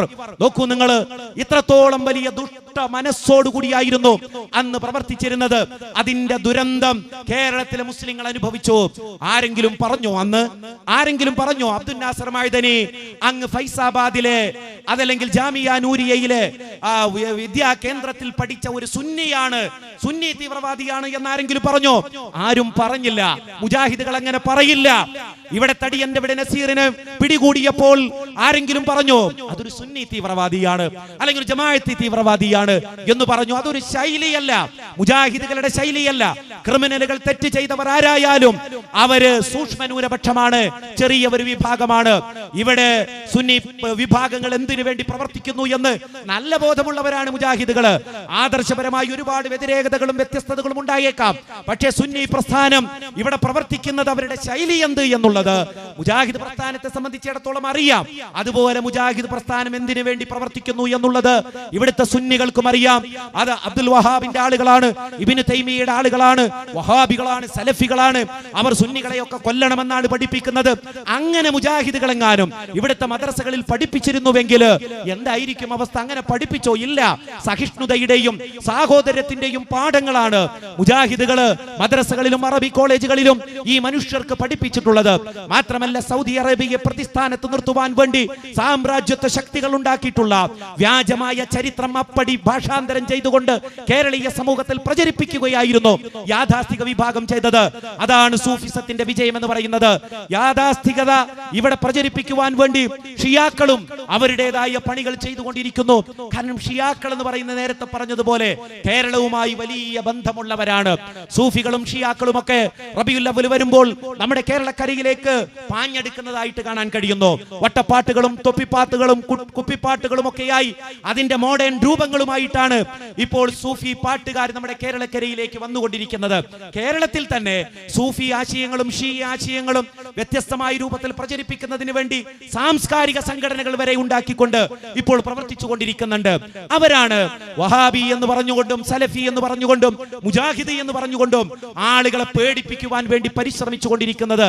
എല്ലാ മുജാഹിദ് പ്രസ്ഥാനത്തെ അങ്ങനെ അങ്ങ് പേടിപ്പിച്ചുകൊണ്ട് സമൂഹ മനസ്സിൽ നിന്ന് ഇല്ലാതാക്കുവാൻ ഒരു ശക്തിക്കും സാധ്യമല്ല എന്നുള്ളതാണ് നിങ്ങൾ മനസ്സിലാക്കേണ്ട വസ്തുത. കാരണം അത്രമേൽ മനുഷ്യ നെഞ്ചകങ്ങളിൽ, മനുഷ്യ മനസ്സുകളിൽ സ്വാധീനം നേടുവാൻ പതിറ്റാണ്ട് കാലത്തെ നിസ്വാർത്ഥമായ പ്രവർത്തനം കൊണ്ട് മുജാഹിദ് പ്രസ്ഥാനത്തിന് സാധിച്ചിട്ടുണ്ട് എന്നുള്ളതാണ് ഞാൻ പറഞ്ഞു വരുന്നത്. ആരെങ്കിലും ഭീകരതയുടെ മുദ്രയടിക്കുക, തീവ്രവാദത്തിന്റെ മുദ്രയടിക്കുക എന്നത് മുജാഹിദ് പ്രസ്ഥാനത്തിനോട് സംബന്ധിച്ചിടത്തോളം അതിന്റെ ശൈലിയല്ല. ഏതെങ്കിലും ചെറുപ്പക്കാർ നാട് വിട്ടിട്ടുണ്ടെങ്കിൽ അതിന്റെ ഭാരം ഇവിടുത്തെ സംഘടനകൾക്കല്ല, ഇവിടുത്തെ ഏതെങ്കിലും ഒരു വിഭാഗത്തിനല്ല. അവർ മനോരോഗികളാണ്. ആ മനോരോഗികളെ ചികിത്സിക്കുകയാണ് വേണ്ടത്. അവര് ഈ സുന്ദരമായ നാട് വിട്ടിട്ടുണ്ടെങ്കിൽ അവരോട് നമുക്ക് പറയാനുള്ളത് അല്ല, മുസ്ലിം ലോകത്ത് കഴിയുന്ന എല്ലാവരോടും നമുക്ക് പറയാനുള്ളത് ഏതെങ്കിലും ഒരു പ്രദേശത്ത് നിന്ന് ആർക്കെങ്കിലും ഹിജറ പോകണം അല്ലെങ്കിൽ നാട് വിടണമെന്ന് ആഗ്രഹിക്കുന്നുണ്ടെങ്കിൽ കേരളത്തിലെ മുസ്ലിങ്ങൾ, ഇന്ത്യയിലെ മുസ്ലിങ്ങൾ അവരോട് ഉറക്കെ പറയുന്നു, ഇന്ത്യ എന്ന സ്വർഗ പൂങ്കാവനത്തിലേക്ക് നിങ്ങൾ വരിക, ഇങ്ങോട്ട് ഹിജറ പോരുക. അത്രത്തോളം സ്വാതന്ത്ര്യമാണ് ഇന്ത്യയിലെ മുസ്ലിങ്ങൾ അവിടെ അനുഭവിച്ചുകൊണ്ടിരിക്കുന്നത്. ഒരു ഭാഗത്ത് ഞാൻ പറഞ്ഞതുപോലെ പീഡനങ്ങളും അതുപോലെ ഭരണകൂട മിഷനറികളുടെ തെറ്റായ ഉപയോഗങ്ങളും ഒക്കെ ഉണ്ട്, അത് ശരി. പക്ഷെ നമ്മളെ സംബന്ധിച്ചിടത്തോളം ഒരു ഭരണഘടന ഇവിടെ ഉണ്ട്. മറ്റു രാജ്യങ്ങളൊന്നും ലഭിക്കാത്ത സ്വാതന്ത്ര്യം നമുക്ക് ലഭിക്കുന്നു. നമുക്ക് മതപ്രഭാഷണം നടത്താൻ കഴിയും. കഴിയുന്നു, സമ്മേളനങ്ങൾ സംഘടിപ്പിക്കാൻ കഴിയുന്നു, നമ്മുടെ പള്ളികൾ ഉണ്ടാക്കുവാൻ കഴിയുന്നു. നമുക്ക് പരസ്യമായി കൊണ്ട് ഇസ്ലാമിക ശരീഅത്തിനെ കയ്യേറ്റം ചെയ്യരുത് എന്ന് പറയുവാനുള്ള അവകാശം നമുക്കുണ്ടാകുന്നു. നോക്കൂ നിങ്ങൾ, ഒരു അറബ് ഇസ്ലാമിക രാജ്യത്ത് ലഭിക്കാത്ത സ്വാതന്ത്ര്യമാണ് ഇന്ത്യയിലെ മുസൽമാൻ ഇവിടെ അനുഭവിച്ചു കൊണ്ടിരിക്കുന്നത്. അങ്ങനെയുള്ള ഒരു പ്രദേശത്ത് നിന്ന് നാട് വിടണം എന്ന് പറഞ്ഞിട്ടുണ്ടെങ്കിൽ അവനേക്കാൾ വലിയ മനോരോഗം ബാധിച്ചവർ ആരാണ് എന്നേ നമുക്ക് ചോദിക്കുവാനുള്ളൂ. അങ്ങനെയുള്ള മനോരോഗികളെ ചികിത്സിക്കുവാനാണ് യഥാർത്ഥത്തിൽ നമ്മൾ ശ്രമിക്കേണ്ടത്. മാത്രമല്ല, മനോരോഗികൾ ഇങ്ങനെ കൂടിക്കൊണ്ടിരിക്കുകയാ. ഒരു തങ്ങൾ കണ്ടില്ലേ, ഇപ്പൊ കഴിഞ്ഞ ദിവസം ഒരു പിഞ്ചു പൈതലിന് 5 നേരത്തെ ബാങ്ക് കൊടുത്തതിന് ശേഷമേ അവന് അമ്മിഞ്ഞപ്പാല് കൊടുക്കാവൂ എന്ന് വാശി പിടിക്കുകയും അതുവരെ താൻ ഊതിയ വെള്ളം മാത്രമാണ് കൊടുക്കേണ്ടത് എന്ന് പറയുകയും ചെയ്ത ഒരു കോന്തൻ തങ്ങളെ കുറിച്ചുള്ള വാർത്തകളാണ് സോഷ്യൽ മീഡിയകളിലൂടെയും പത്രങ്ങളിലൂടെയും ഇപ്പോൾ നിരന്തരമായി കണ്ടുകൊണ്ടിരിക്കുന്നത്, കേട്ടുകൊണ്ടിരിക്കുന്നത്. ജപിച്ച അല്ലെങ്കിൽ ഊതിയ വെള്ളവും മന്ത്രവുമായി കൊണ്ട് കേരളീയ സമൂഹത്തെ വീണ്ടും ഈ ഭ്രാന്താലയമാക്കുവാനും ഇരുളിന്റെ ഇരുട്ടറകളിലേക്ക് കൊണ്ടുപോകുവാനും മന്ത്രവാദികളും മതതീവ്രവാദികളും ഭീകരവാദികളും ശ്രമിക്കുമ്പോൾ മുജാഹിദ് പ്രസ്ഥാനത്തിന്റെ ദൗത്യം കൂടി വരികയാണ്. അന്ധവിശ്വാസങ്ങൾക്കും അത്യാചാരങ്ങൾക്കും ആത്മീയമായ അതിവാദങ്ങൾക്കുമെതിരെ അതിശക്തമായ പോരാട്ടം നടത്തിക്കൊണ്ട് മുജാഹിദ് പ്രസ്ഥാനം അതിന്റെ ദൗത്യമെന്ത് എന്ന് കേരളീയ സമൂഹത്തോട് വിളിച്ചു പറയണമെന്ന് ആവശ്യപ്പെട്ടുകൊണ്ട് ഞാൻ എന്റെ വാക്കുകൾ ഉപസംഹരിക്കുകയാണ്.